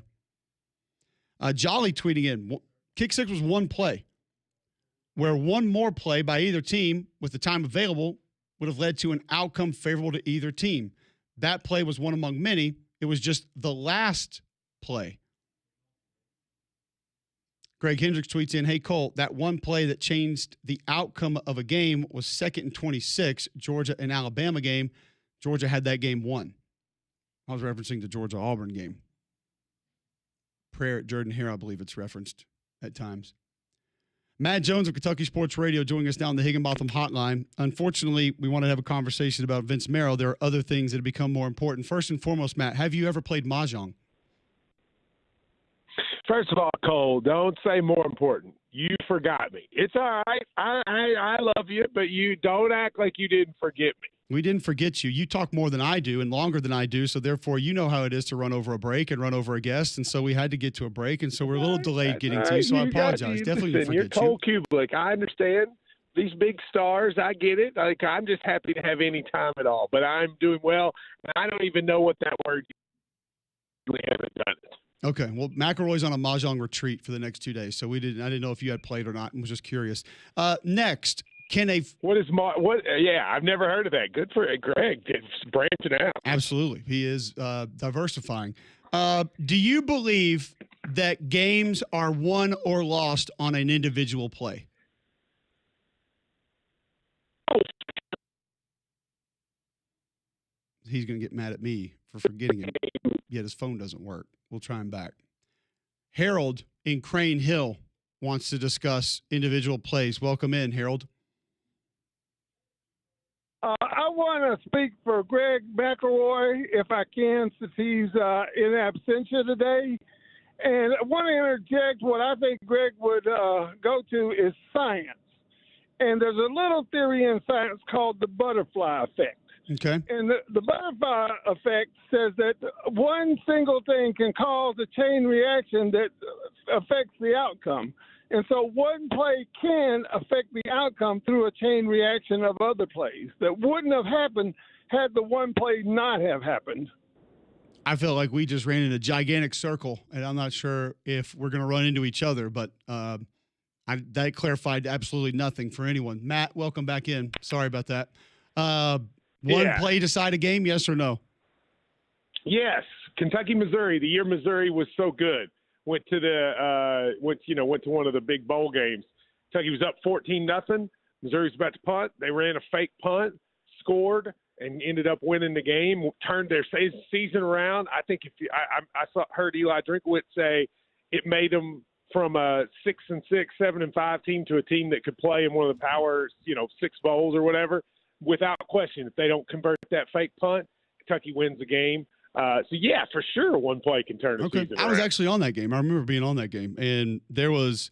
You want to talk about momentum shift, things of that nature. We all thought that Missouri was dead in the water until that play, but there were subsequent plays in which Kentucky had opportunities to score, had opportunities to make other plays and take the lead, and did not. So those plays useless. We won't count those. We'll take those out of the record book. Well, no, it was 14-0 though, if you remember that game. And my point is, if you don't convert that, Kentucky gets the ball at midfield up 14. And I think they probably win. In every big play, there's always a chance later it can turn around. But that game is over if Missouri doesn't convert the fake punt. So, yeah, I do think there are plays that can turn a season around. You brought a interesting point up on Twitter, and I tried to – I don't know if a lot of my listeners will really understand what Vince Morrow has been in Lexington the last 8-10 years, what he's been able to help Mark Stoops build and how they've operated together. And we actually brought up some – players, coaches, cheerleaders who have been active participants both at Auburn and Alabama.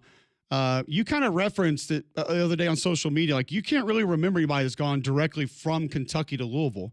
Were you able to find any after you tweeted that out? Like, is this that rare? No, there was one play. There have been One football, one basketball player did it. Basketball player was about 20 years ago, Marvin Stone. There was a football player just a year or two ago, Isaiah Cummins. Marvin Stone was a big contributor, so that was a bigger one. Huntsville, Alabama, right? Yeah. He was really good, and he ended up being really good at Louisville.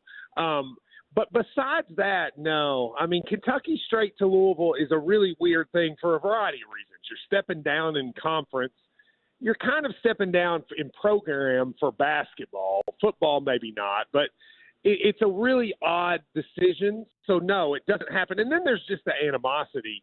I mean, Alabama-Auburn gets it, but Duke-Louisville, there's a hatred that is rare in sports. It's like a hatred. It's not a rivalry. It's a hatred. There's a lot of dynamics at play there. So I was not surprised Vince left. I was shocked he went to Louisville because I think the reaction. I mean, you've been here. You know what it's like. He's the most beloved assistant coach to ever coach at this school in any sport, and I'm really confident in that assertion. And he's going to go to Louisville, and I think it's a mistake for him. I think he doesn't realize what he's done, but it's a big get for Louisville and Jeff Brown. I don't think there's any doubt. I was going to ask you to describe to my listeners sort of how and why his importance had been what it's been, but you laying it out that you think he's the most important assistant in the history of that program is a pretty big statement. Can you go a little bit further as to why? Just kind of help describe to folks why he meant what he did. Recruiting-wise, this school has never recruited well in football ever. And it did do not at the level of your Alabamas, Auburns, but it did do better than it's ever done here. Because we're not a state that produces players like a lot of these SEC schools. We don't produce local talent. So he went into Ohio and got basically all the Ohio guys that Ohio State didn't want. They came to Kentucky. And if you were to go back in the last 15 years and look at the best players at Kentucky, almost all of them were from Ohio. So that was big. And then the second thing, though, is there's just a personality thing. I am sure at Auburn or Alabama there has been an assistant coach or a manager or someone who symbolized to fans what it meant, what the program meant, right? That's what Vince was. I mean, Vince was more popular here for a long time than Mark Stoops. And I think if Mark Stoops had gotten fired, Vince would have kept the job. I mean, he was the mascot in some ways for UK football. And to see him leave and also leave his childhood friend. I mean, Mark Stoops and he played high school football together. Yeah.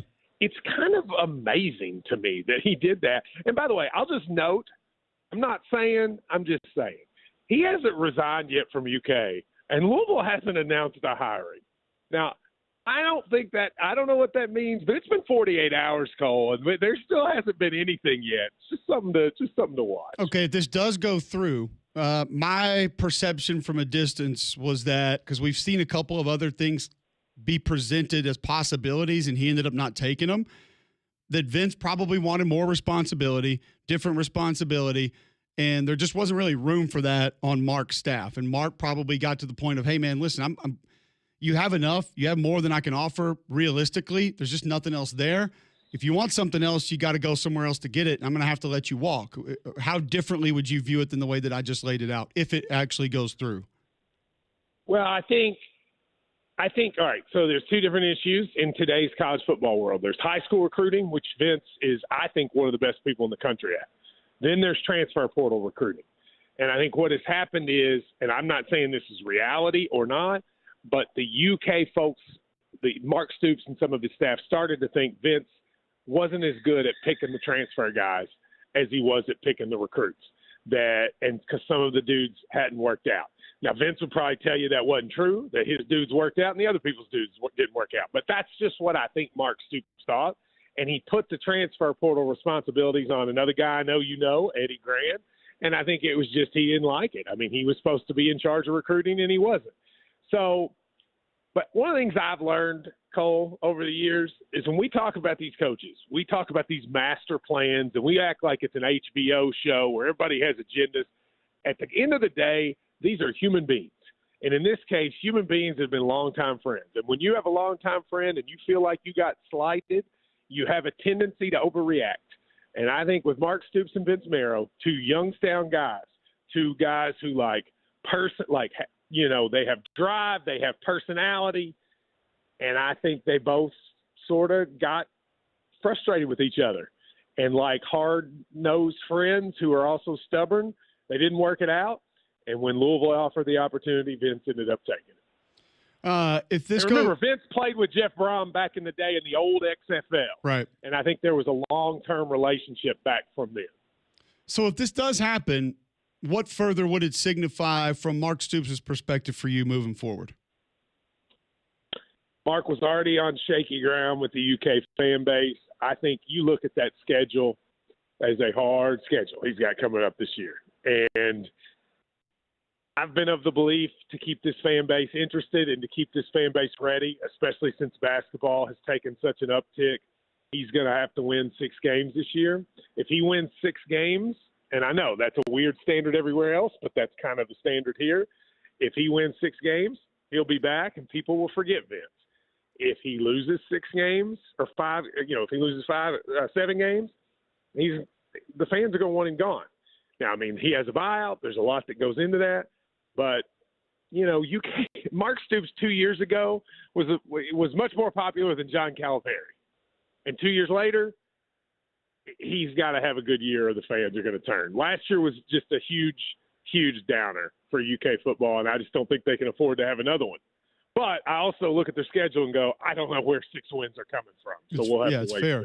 All right, so we also had this discussion earlier in the show. We kind of went through a lot of SEC teams. We're not quite finished just yet, but players on each team that you feel like would impact the win column or loss column the most. So would cost their team the most wins in your mind if they weren't a part of that football team. There's been a lot of turnover on this roster. There's a lot of new names, new faces.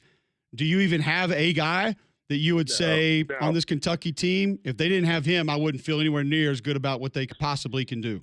I know less about this UK football team than I have since I used to be a lawyer and didn't even do this 20 years ago. I know less about this team than any team since when I was a lawyer. They are all new from the portal. They've lost on offense pretty much everyone we know, brought in new players that none of us know. They have some defensive guys returning. Their defense should be pretty decent. But their offense, if I can sit here and say to you, how good is Zach Calzada? I mean, how good is the new running backs they got? How good are the new offensive line? They're going to be starting completely new guys at wide receiver except Jeremy Maclin. Who knows? I have no idea. And part of, I think, the problem with the fans is Mark Stoops, unlike other media who, when things are going bad, they try to win them over, he's gone into a hole. Every interview he does, he did it with SiriusXM yesterday. He says, I'm not trying to make any news. Well, what that means is no fan knows anything about the team. He hasn't opened practices. I haven't seen any of these dudes play. Cole, it's crazy how little people know about this football team. So if I'm being honest, I have no idea. I have absolutely no idea how they're going to be. And I don't think any of our fans, maybe even any of the announcers, are going to know until they play Toledo in that first game. That's exactly kind of the reason I wanted to ask you that, is because I think a lot of us are looking at this roster right now saying, I don't know what to make of it. I don't know. Matt, great stuff, man. Thanks for the time. Always enjoy it. We'll do it again soon. Appreciate it, man. Thanks. Matt Jones, Kentucky Sports Radio, joining us on the Higginbotham Hotline. Back with more Mac and Cube next.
Great stuff there from Matt Jones. Also appreciate Mitt Winter, attorney at law, joining us a little bit earlier in the show. If you missed any of those, joxfm.com, Apple Podcast, Spotify, wherever you get yours. You can go recheck those out. And the show on YouTube, it lives there every day if you need to go back and check the replay there.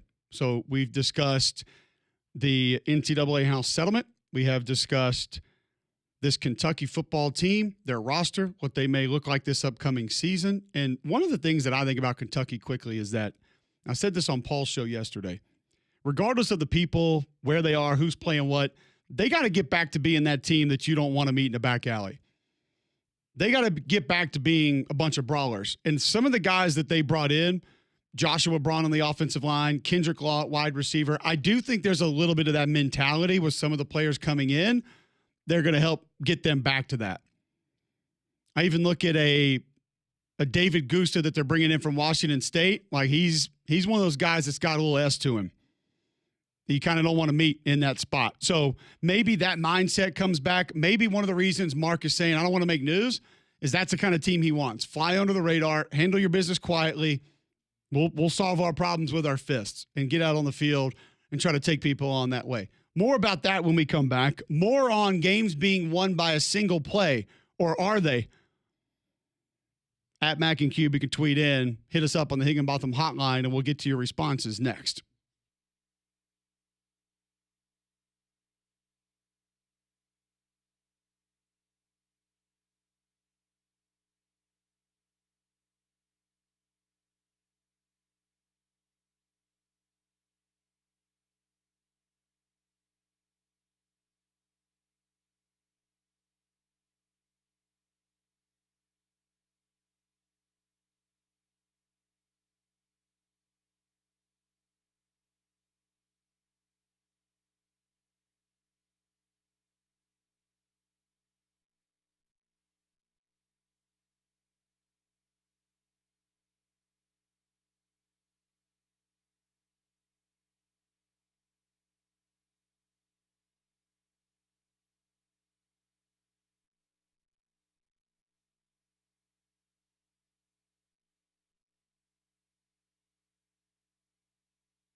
Welcome back in. Macro and Cubic in the morning. Appreciate all the interaction today. We've had a lot of you chiming in via social media, The text line, we'll get to your text here in just a moment, 205-834-9450. You can text in there.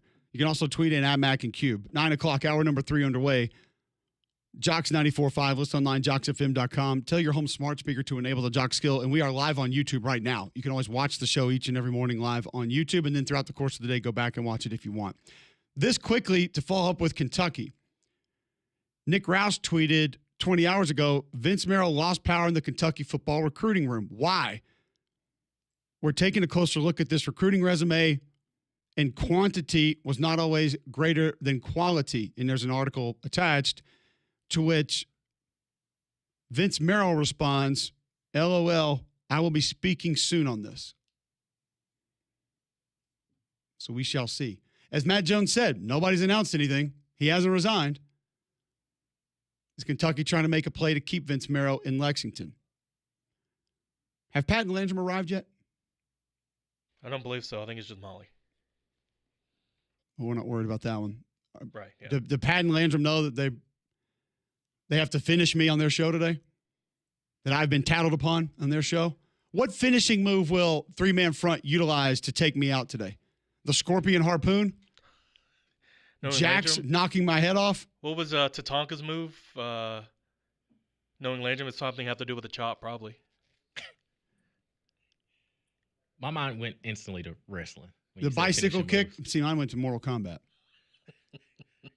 Will they freeze me and then knock me into a million pieces? Sub-Zero style?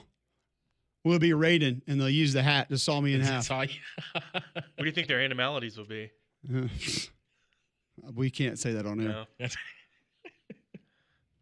What was the worst finishing move in the history of wrestling? I have two. Leg drop. Hulk Hogan. You can't say that, man. It's iconic. Careless.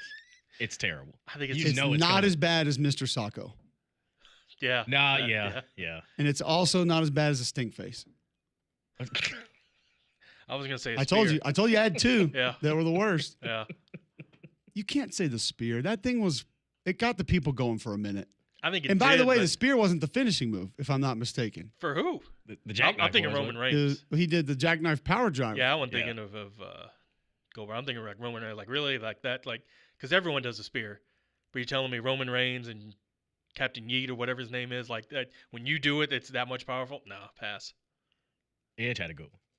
Was The Rock's finishing move the elbow or the rock bottom? The rock bottom. Which one actually did he pin you after? He pinned you after the rock bottom. Rock bottom was his spear, because then he would do the people's elbow and then that was dumb. Now the people's elbow is also dumb.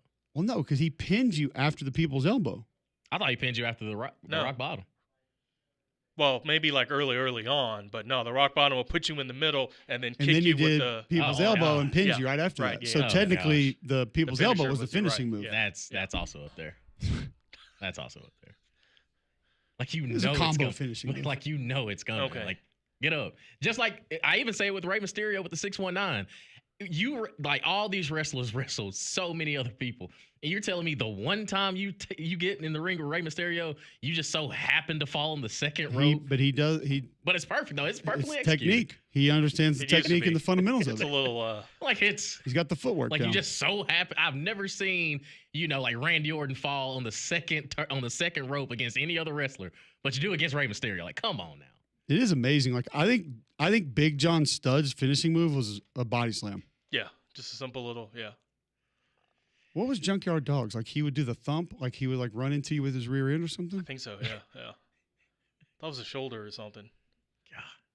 Almost like Hacksaw Jim Duggan, just get a 3-point stance and it's Oklahoma drill you. What was the Ultimate Warriors just body just shake the rope? Yeah, and then just jump. Well, no, he would. But he had like he would slam, do the body press first. Yeah. That was good. Most underrated, and again, I think it was kind of a double finishing move. But Chris Benoit headbutt off the top rope. Yeah. Oh yeah. But then he had to do the crippler crossface, right? Right. Yeah. But it should have just been the headbutt off the top rope. I guess he needed time to recover from that to actually finish the match. Yeah. He didn't know to roll over and just pull the leg up and get the pin. So, you have to tune in a 3-man front to decide out how I'll be finished on their show today, since I've been tattled upon their show. Also, and how they take me out for my theories and thoughts. I also think the figure 4 is terrible too. It makes no sense. You ain't been in one. Fair. I personally, this was just me. All submission moves were terrible back in the day for me. All of them. Now, when Stone Cold's bleeding out of his forehead and then get put in the sharpshooter and trying to push out of the sharpshooter, that made for good television. It did. But still, submission moves were dumb. At least the ankle lock from Ken Shamrock looked believable. Well, you knew it was because you had actually seen it in real life. Yeah. I think you'd actually broken people's ankles on it before. Yeah. But it's just like you didn't want to see a match ended that way. Like the Boston Crab. Oh, here we go. I've got you. I've got you. Boston Crab. Although that can be painful, but still. Hold on. What was the Iron Sheik's? Camel clutch? Camel clutch. Yeah. He just put his hands across your face and his arms over your legs and pulled you backwards. Yeah. Looked like the windable thing at the car lot. Yeah. Just your arms flailing. Crazy inflatable car, man. Yeah. There was a bad one. Golden Domer has been patient. He started all this. He wants to chime in. I'm sure this will be riveting. Welcome in, Domer. Riveting indeed, my friend. Have at it. I'm going to use the golden. This is the finishing move that's going to finish off Cole Cubic today.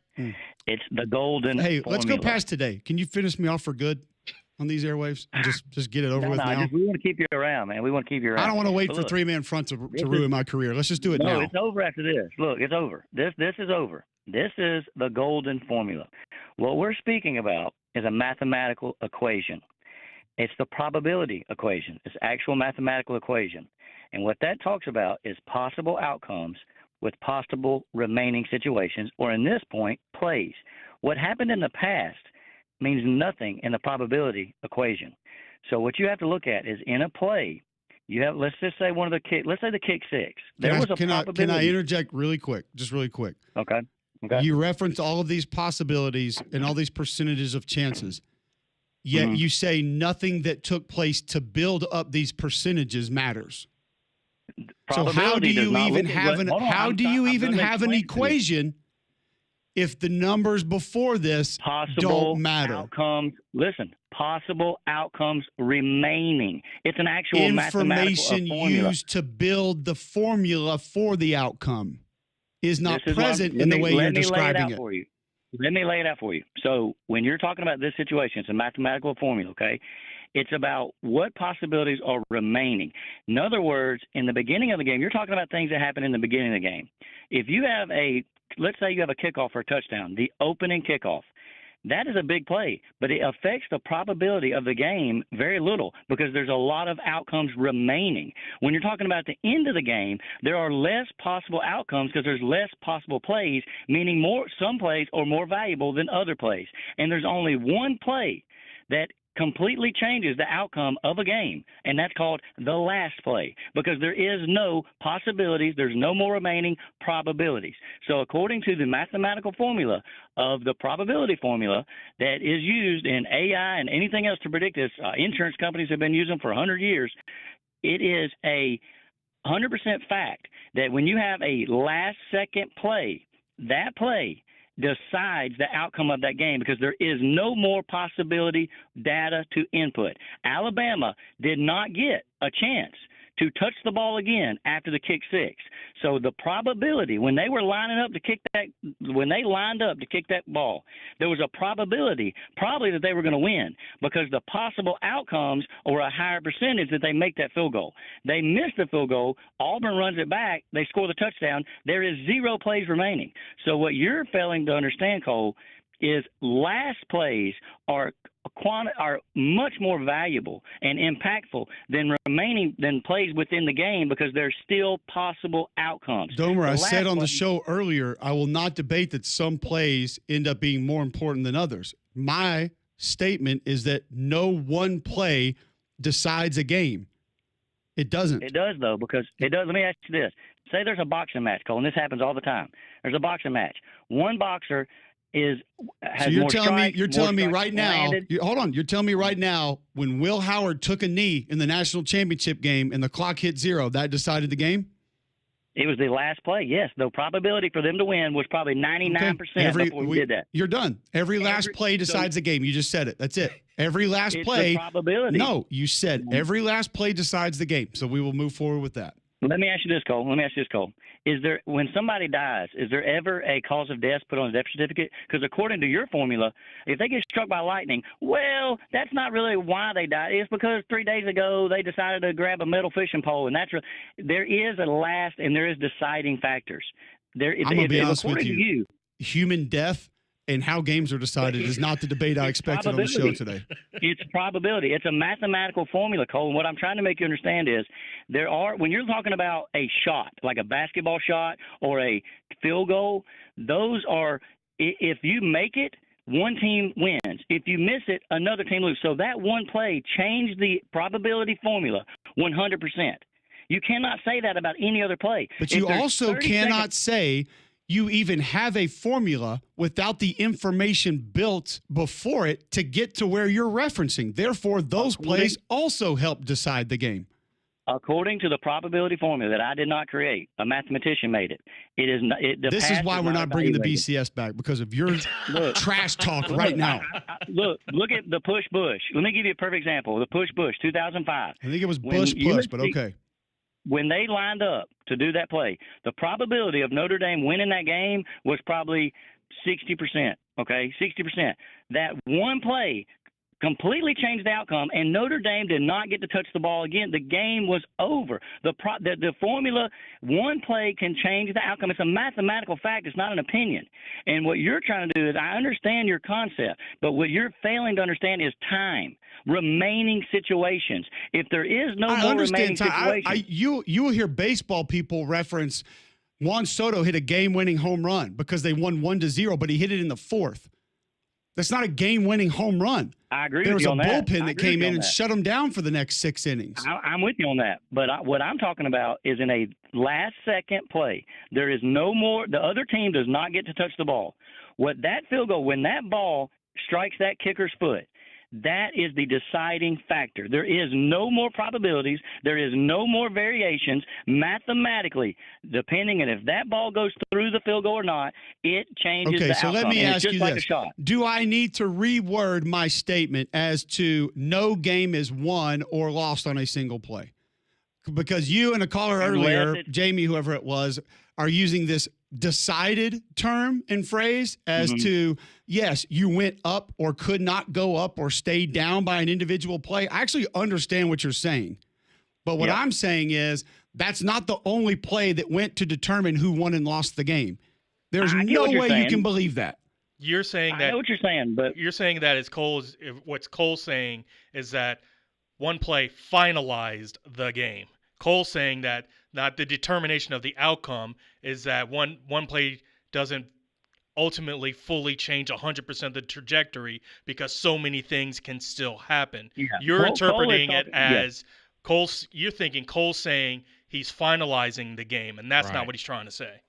Yeah, and I understand what Cole's saying, but what I am trying to say to Cole is there are situations where one play will decide the factor. It's just pretty much what I was trying to say with like a boxing match, okay? If you got one fighter that is winning on the scorecard, with 10 seconds to go, he has a 99.9% chance to win, and then the other puncher hits him with a haymaker and knocks him out. That one punch decided the match. It doesn't matter what happens. I would say that his defense of not getting knocked out for the other however many minutes of the match also helped decide the match. I see what you're saying, Cole, but based off of your theory and the way you're thinking about this, then there can never be a cause of death. There can never be a final situation. Hold on. Let me ask you this. Let me ask you this quickly. I can't think of an individual game to reference right now, but let's say the game-winning kick that you're referencing, 1 second left, 42-yard kick from the right hash. They kick it. They win the game. The previous play was a 14-yard reception that went out of bounds with 1 second left. That play didn't help determine the game? According to the probability formula, it's irrelevant. Hang up. See, I think analytics in football, now we got probabilities and stuff, man. How can you say the play that puts you in position in which you wouldn't even have the opportunity to be in the position to kick the game-winning field goal is irrelevant? Get out of here. And let me just explain to everyone who may not have listened to this show before, as someone who failed math 3 years in high school, the absolute last thing that I am ever going to attempt to do to bring to this show is going to be mathematics or algebra or geometry or any of that. If it has to do with numbers other than jerseys and third down percentage, I'm probably not bringing it to the table and going to debate it very heavily because my brain does not compute most numbers. Mark wants to talk wrestling moves. Hey, guys, how you doing today? Is a match decided by one move? I'm kidding, no, Mark. You don't even answer. Just go into what you were going to go into. Talk about it because I've probably been to well over 100 matches in my life. Best finishing move all time is? Oh, that's a tough one. Pile driver's pretty good. But, you know, one of the guys said earlier about the figure four. I'm a huge Nature Boy Ric Flair, Four Horseman man. I remember at a party one night, yes, there was some alcohol involved, but a guy came up to me, and he was a friend. He goes, wrestling's fake. And I'm like, you're right. It is. It's choreographed. It absolutely is. But I said, the holds are very real. And I said, they can hurt. He's like, no, they can't. I said, lay down on your back. And like a dummy, he laid down on his back. I said, lift your right leg up. He said, he lifted his right leg up. I grabbed it, and I screamed. I said, now we go to school. And I slapped a figure four leg lock on him, and I had him screaming like a schoolgirl to beg to get him out of that hold. He limped the rest of the night. It can really hurt if you don't do it properly. Oh, no, listen, none of us are trying to say that the submission moves don't work or can inflict harm or pain or punishment. We all agree with that. It's just that from an entertainment standpoint, I think we're saying we'd rather see somebody headbutt somebody off the top rope. Oh, I agree. Benoit, that headbutt was just every time he'd headbutt somebody off that top rope, it hurt me watching it. No doubt. Appreciate the call, Mark. Good stuff. Man, that's the parties back in the day. Hey, listen, if we're going even further technical here down the road, I mean, we're going into uncharted waters here. Tommy Wyndham tweets into the show at Mac and Cube. Technically, every cause of death in the history of the world is heart failure.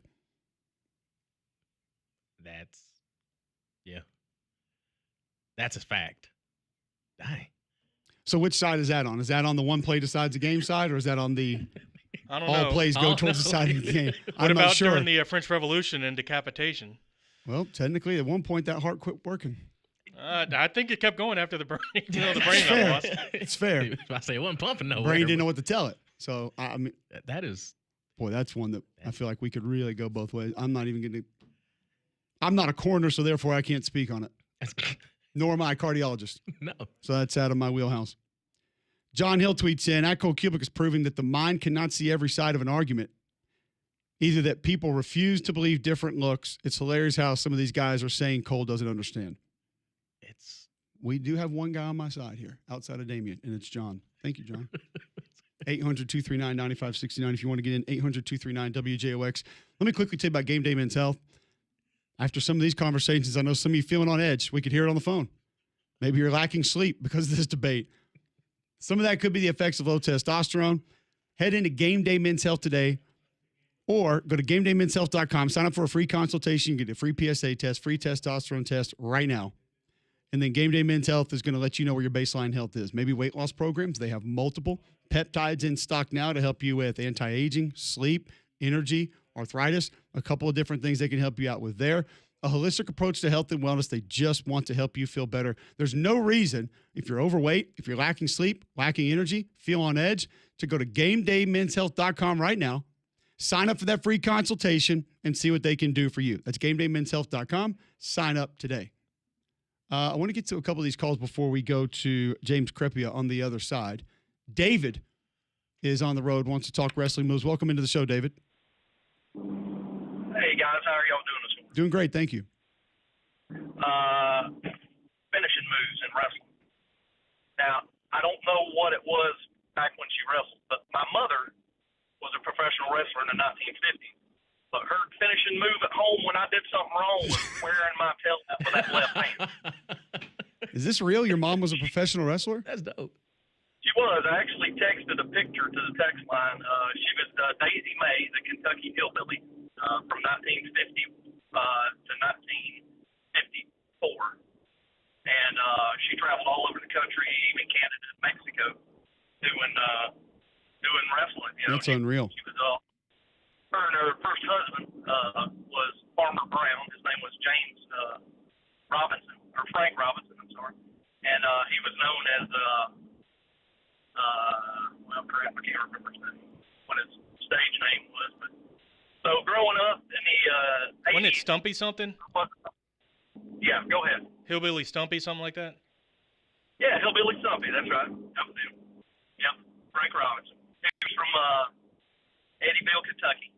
But growing up in the 80s, I wasn't allowed to go to wrestling like at the Boutwell or fairgrounds because my mother told me it was fake, and she was kind of embarrassed of her youth. We didn't even know until I was probably 18 before I found out she was actually a professional wrestler. She had hit it, most of her life. And then when she told me about it and my sisters about it, she started telling us about all these old time wrestlers, like the King George and all these people from the 50s, 60s, 70s, and even the fabulous Moolah. I don't know if you know who that is. Absolutely. My mother actually trained her as my mother's replacement because she got pregnant with my oldest sister. Her name was Lillian Ellis, and my mother trained her to take her place because she wasn't going to be able to wrestle. And so my mother's my brother-in-law, which is my sister that my mother had to retire for, he asked my half sister's dad, who was the better wrestler, asked Frank, and he said, well, the one that retired was the better wrestler because my mother she had a lot of showmanship, and what she was able to pass on to Lillian Ellison, who became the fabulous Moolah, was her showmanship. I always thought that was a great thing. I don't know of anybody else whose mother was a professional wrestler, so I kind of have something pretty cool. Man, that's really cool. I appreciate you sharing the story. Fabulous Moolah, Hall of Famer as well. So yeah, went on to a great career. She was undefeated for 30 years, like from the 1950s to the late 80s. She was the undisputed champion of women's wrestling. And we all went crazy about Goldberg's streak. See? Appreciate the call. We'll get to Larry quickly on the road and then get to a break, bring in James Crepia. Larry, what's on your mind? Hey, guys. Love the show always. But I want to make a point, guys, and everybody's got an opinion, so to speak. But, Cole, the point I want to make in reference to what you've been saying, I totally agree in reference to the game back in, was it 17 or 18 when Bama and Georgia played? Jalen Hurts didn't do nothing in the first half, and Coach put in Tua. And, Georgia whipped us in that first half, and in most of the game they whipped us, but Alabama just kept coming back with Tua. But what would the probability be? Was it second and 26? Second and 26, yep. Yeah, but we were down that whole game, but they just kept scratching and clawing and pulled it out at the end. But who would have thought we would have won that game, especially on the last throw? But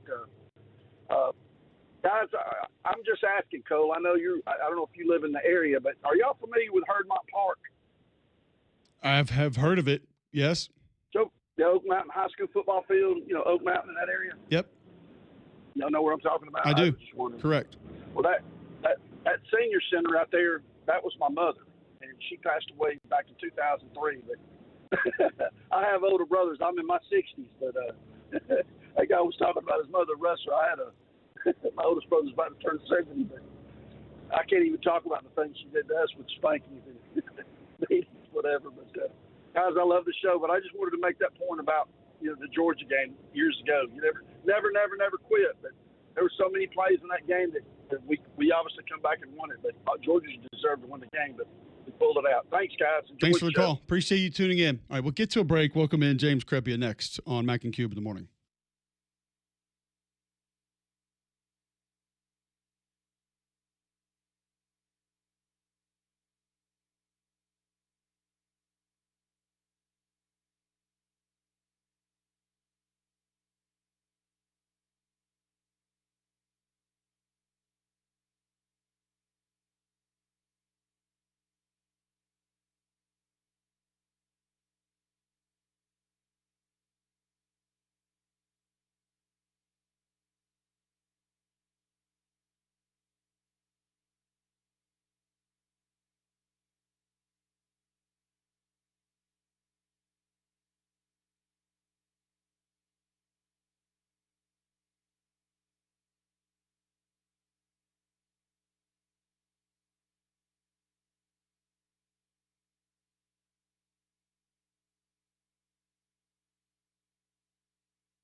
All right, welcome back in. McElroy and Kubelik in the morning, 9:28, Wednesday, June 11th.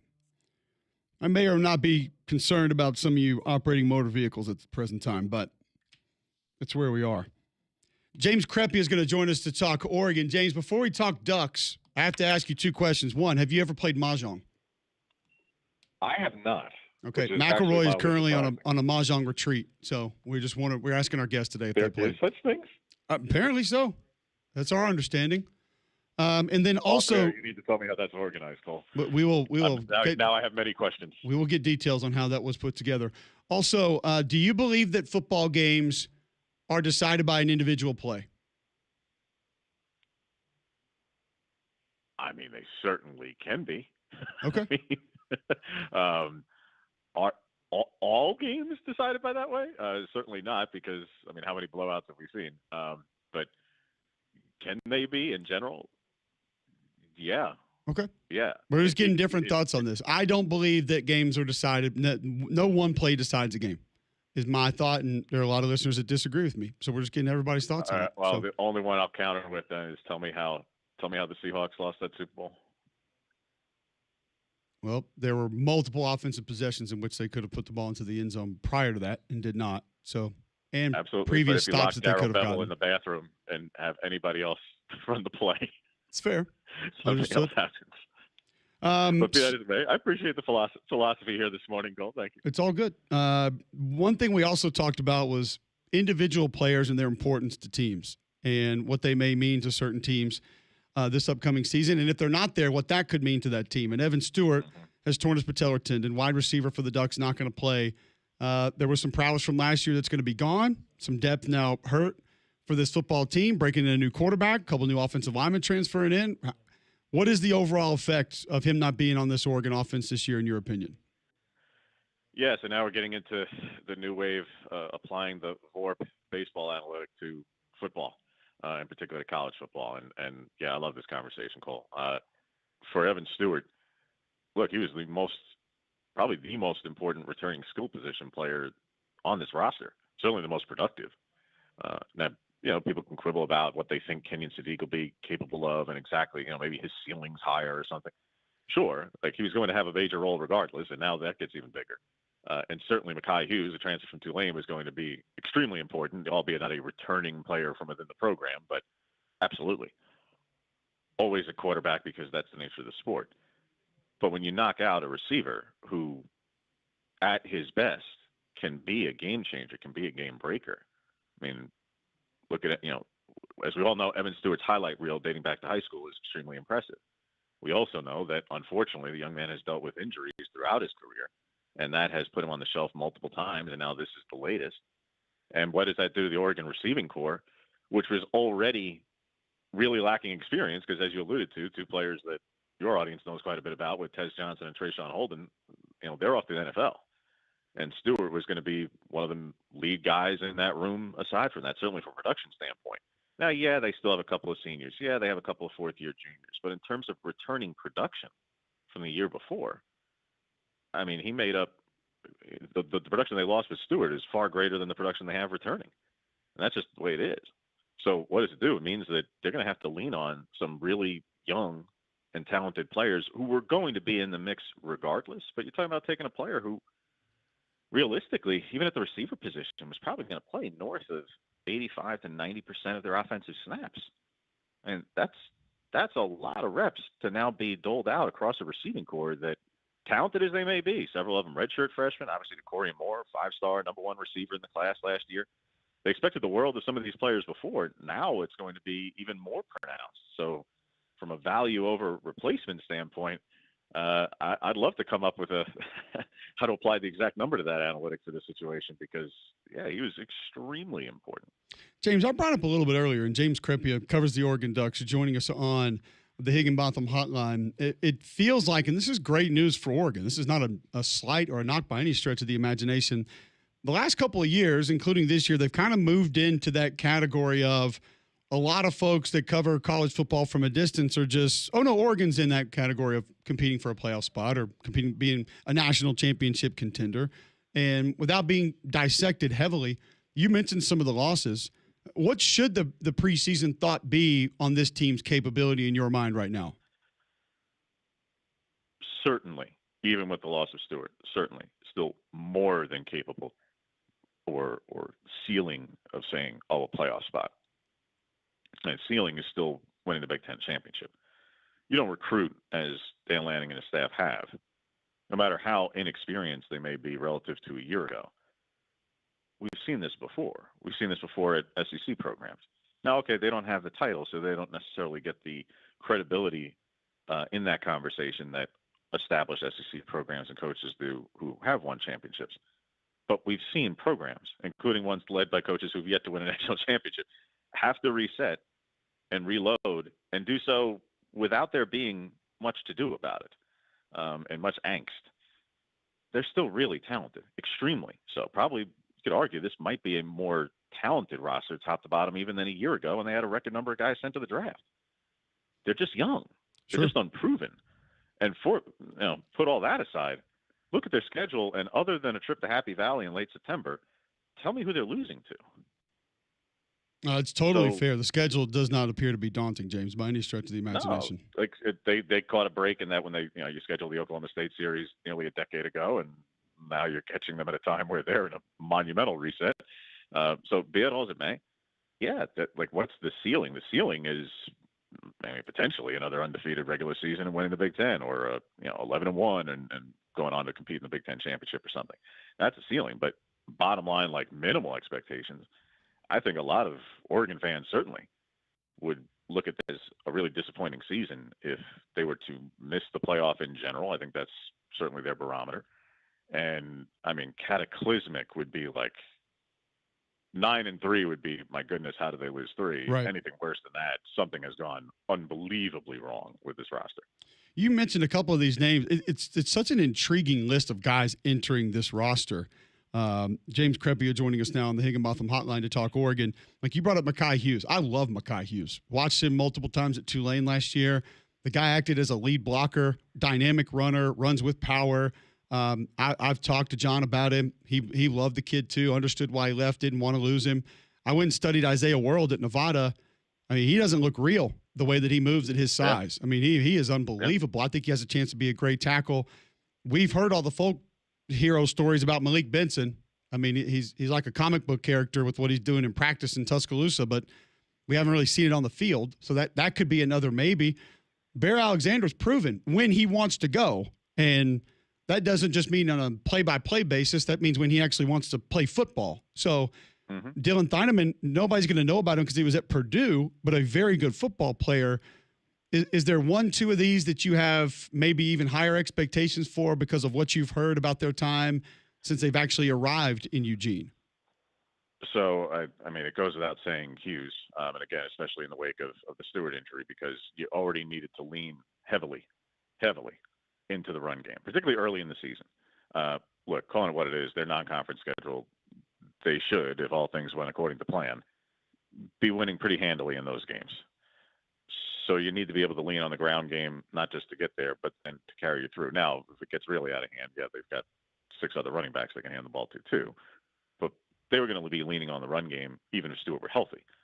Now they're really going to be leaning on the run game, I think, early.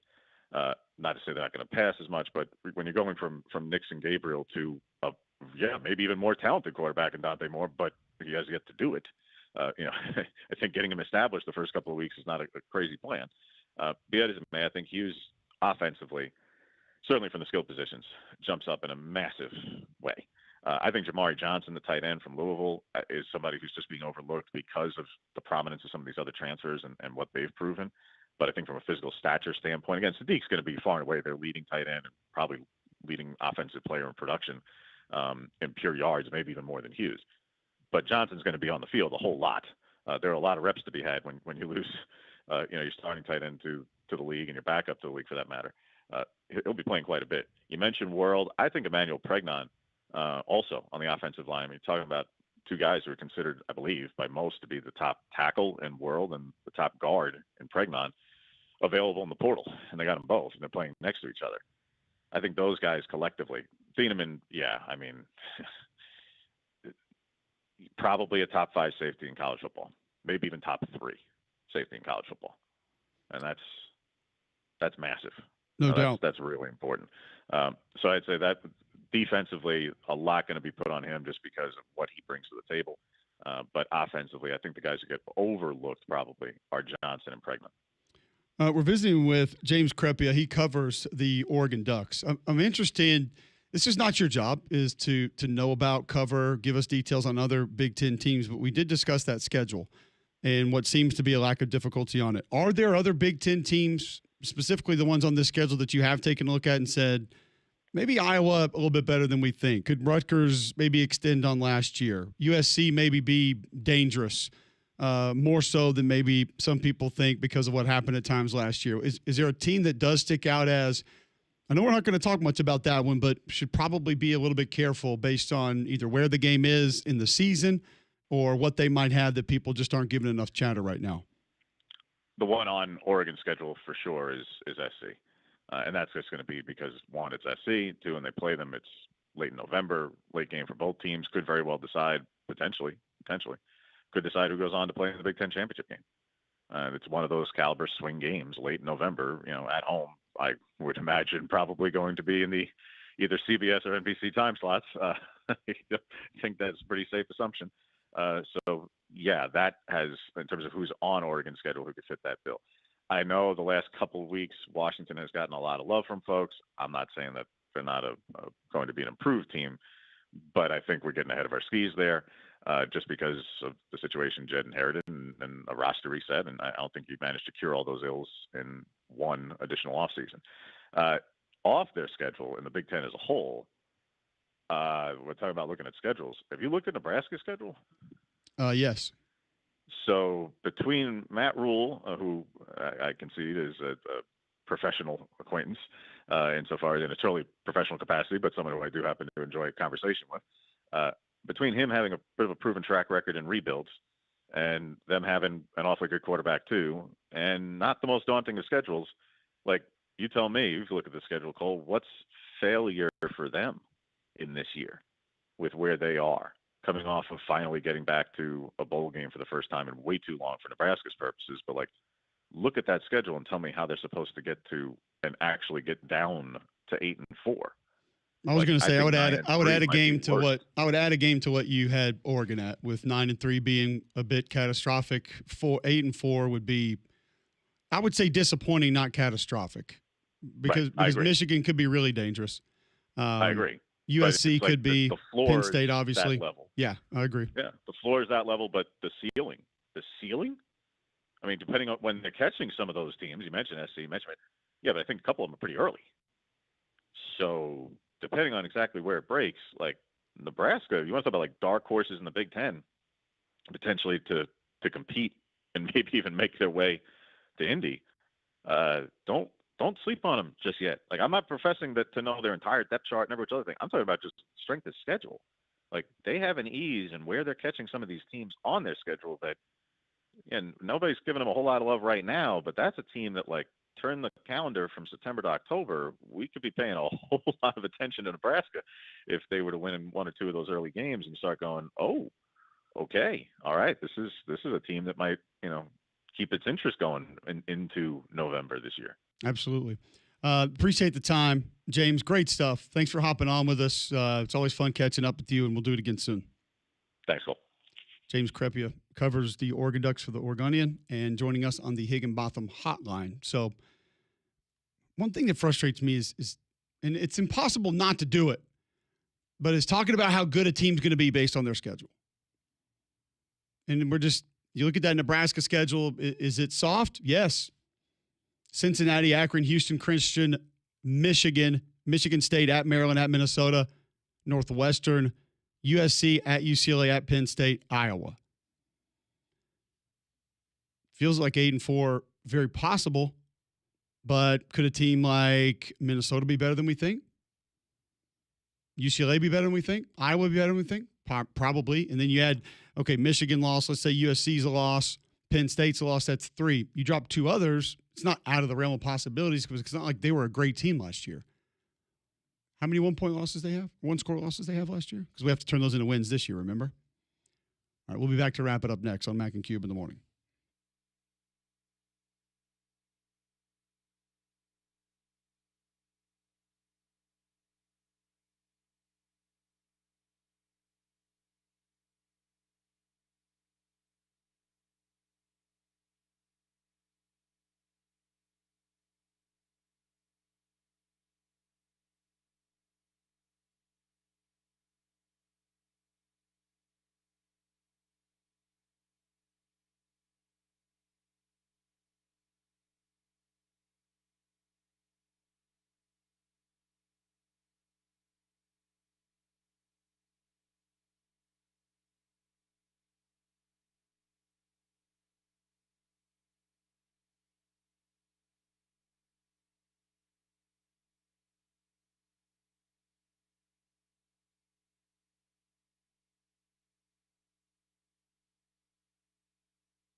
All right, welcome back in. McElroy and Kubelik in the morning. Apologize for Greg not being here to all of those that are leaving the show because of it. But thanks for tuning in and trying me out. We'll have Greg back on Friday. Out for the next 2 days, so you can save the trouble for tomorrow. Don't blame us, blame Mahjong. We appreciate it either way.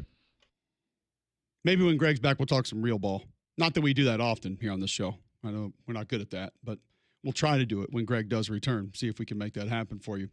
We've talked some Oregon today and the youth on that roster, what that team's going to look like. Maybe Nebraska a little bit tomorrow. Because when James brings up that schedule, it's definitely something that you have to look at and say, seems like there's a lot that could be accomplished there. Cincinnati, Akron, Houston, Christian, Michigan, Michigan State, Maryland, Minnesota, Northwestern, USC, UCLA, Penn State, Iowa. And maybe part of the discussion is we've had a little bit of this in the SEC of which teams kind of go extend. Is it Florida? Is it South Carolina? Are those the teams that maybe push ahead that a lot of folks are looking at as middle of the pack right now? Which ones will sort of step up and take that torch and be towards the top? Does Indiana stay in the mix there? I think Illinois is a team that could be there. Is Iowa back there? Is Michigan back there? USC, they have the talent. Don't know if they have the willpower, desire in the trenches to be that team for an entire season. Is it a Maryland or a Northwestern that kind of sneaks up on everybody? Wisconsin kind of going back to their roots just a little bit. How different are they this year? So I think the Big Ten could be intriguing because I don't even look at Oregon and Ohio State as untouchable. I think you have to have Penn State at the front of that pack. And I know that Ohio State won the title, and to be the man, you got to beat the man. But things are very different for that football team heading into this season. But Big Ten going to be intriguing, man. It's going to be fun to watch, specifically in the middle, where some of the schedules are going to allow teams to potentially look better than they are. And then when they do play those other teams, how does that go? And will the committee frown on that? That maybe you don't have a lot of convincing wins against mediocre teams and you lose to the good teams. I mean, that was kind of the Ole Miss situation last year. Didn't have the gigantic wins to be able to lean on, therefore didn't be able to make it into the college football playoff. There's a lot of that. We'll finish up on the other side talking about some of those other teams and who those players would be that may hurt them in the win column the most around the SEC. We didn't finish that conversation. I want to finish it next on McElroy and Kubelik in the morning.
All right, welcome back in. McElroy and Kubik in the morning, 9:53 right here on Jox 94.5. Appreciate you tuning in. Even those of you tuning out because Greg's not here. Talk real ball Friday. Get back to that. I feel like we're good at it. We can do it, but I don't know. Some people say no. We'll try. Get back to talking SEC players on SEC rosters here in just a moment.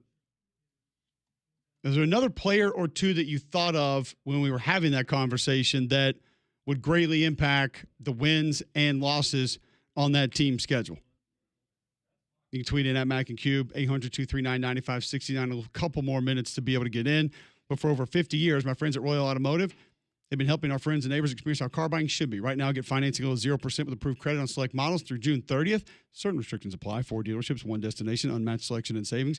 Royal Buick, GMC, Royal Volkswagen, Royal Automart, Volvo Cars of Vestavia Hills, all at the corner of I-65 and Highway 31 of Vestavia. From sales to service, the team at Royal can help you find that new ride to keep you rolling. Corner of I-65 and Highway 31 of Vestavia. Remember, for every ride, there's Royal. What players did we leave out when we had this discussion that would be towards the top of the list? All teams maybe in the Southeastern Conference that you feel like would affect their team the most as to what your expectation is for them in the win column, and maybe that would go the opposite direction if they weren't available. Diego Pavia. It's a good one. That was the first thing that popped in my head. Just because his, number one, his experience running that offense, the type of competitor that he is. And I think he brings a little something. He has a little bit of that DJ Lagway that other guys respond to him. He really affects the way that other people play. That would be a big one. I think that team probably they go backwards if he's not on the roster, if he's not playing. And it's easy to say DJ Lagway. It's easy to say, obviously, a couple of the quarterbacks that we're going to be talking about. It's easy to say Lenore Sellers, Garrett Nussmeier, of course. But some of the other guys that you may have thought of that you looked at and said, man, if he's not there, I think that team may struggle. Whit Weeks. And we don't know about his availability True. Coming off an injury, what that's going to look like. He's a playmaker. And in a defense that asks guys to make plays, gives guys opportunity to make plays. If he's not there, would be detrimental. And maybe Dylan Stewart at South Carolina. Yeah, he was one of mine. Without the other guys on that defensive line, without Kyle Kennard opposite him, Tonka Hemingway, TJ Sanders and company inside, can he be enough?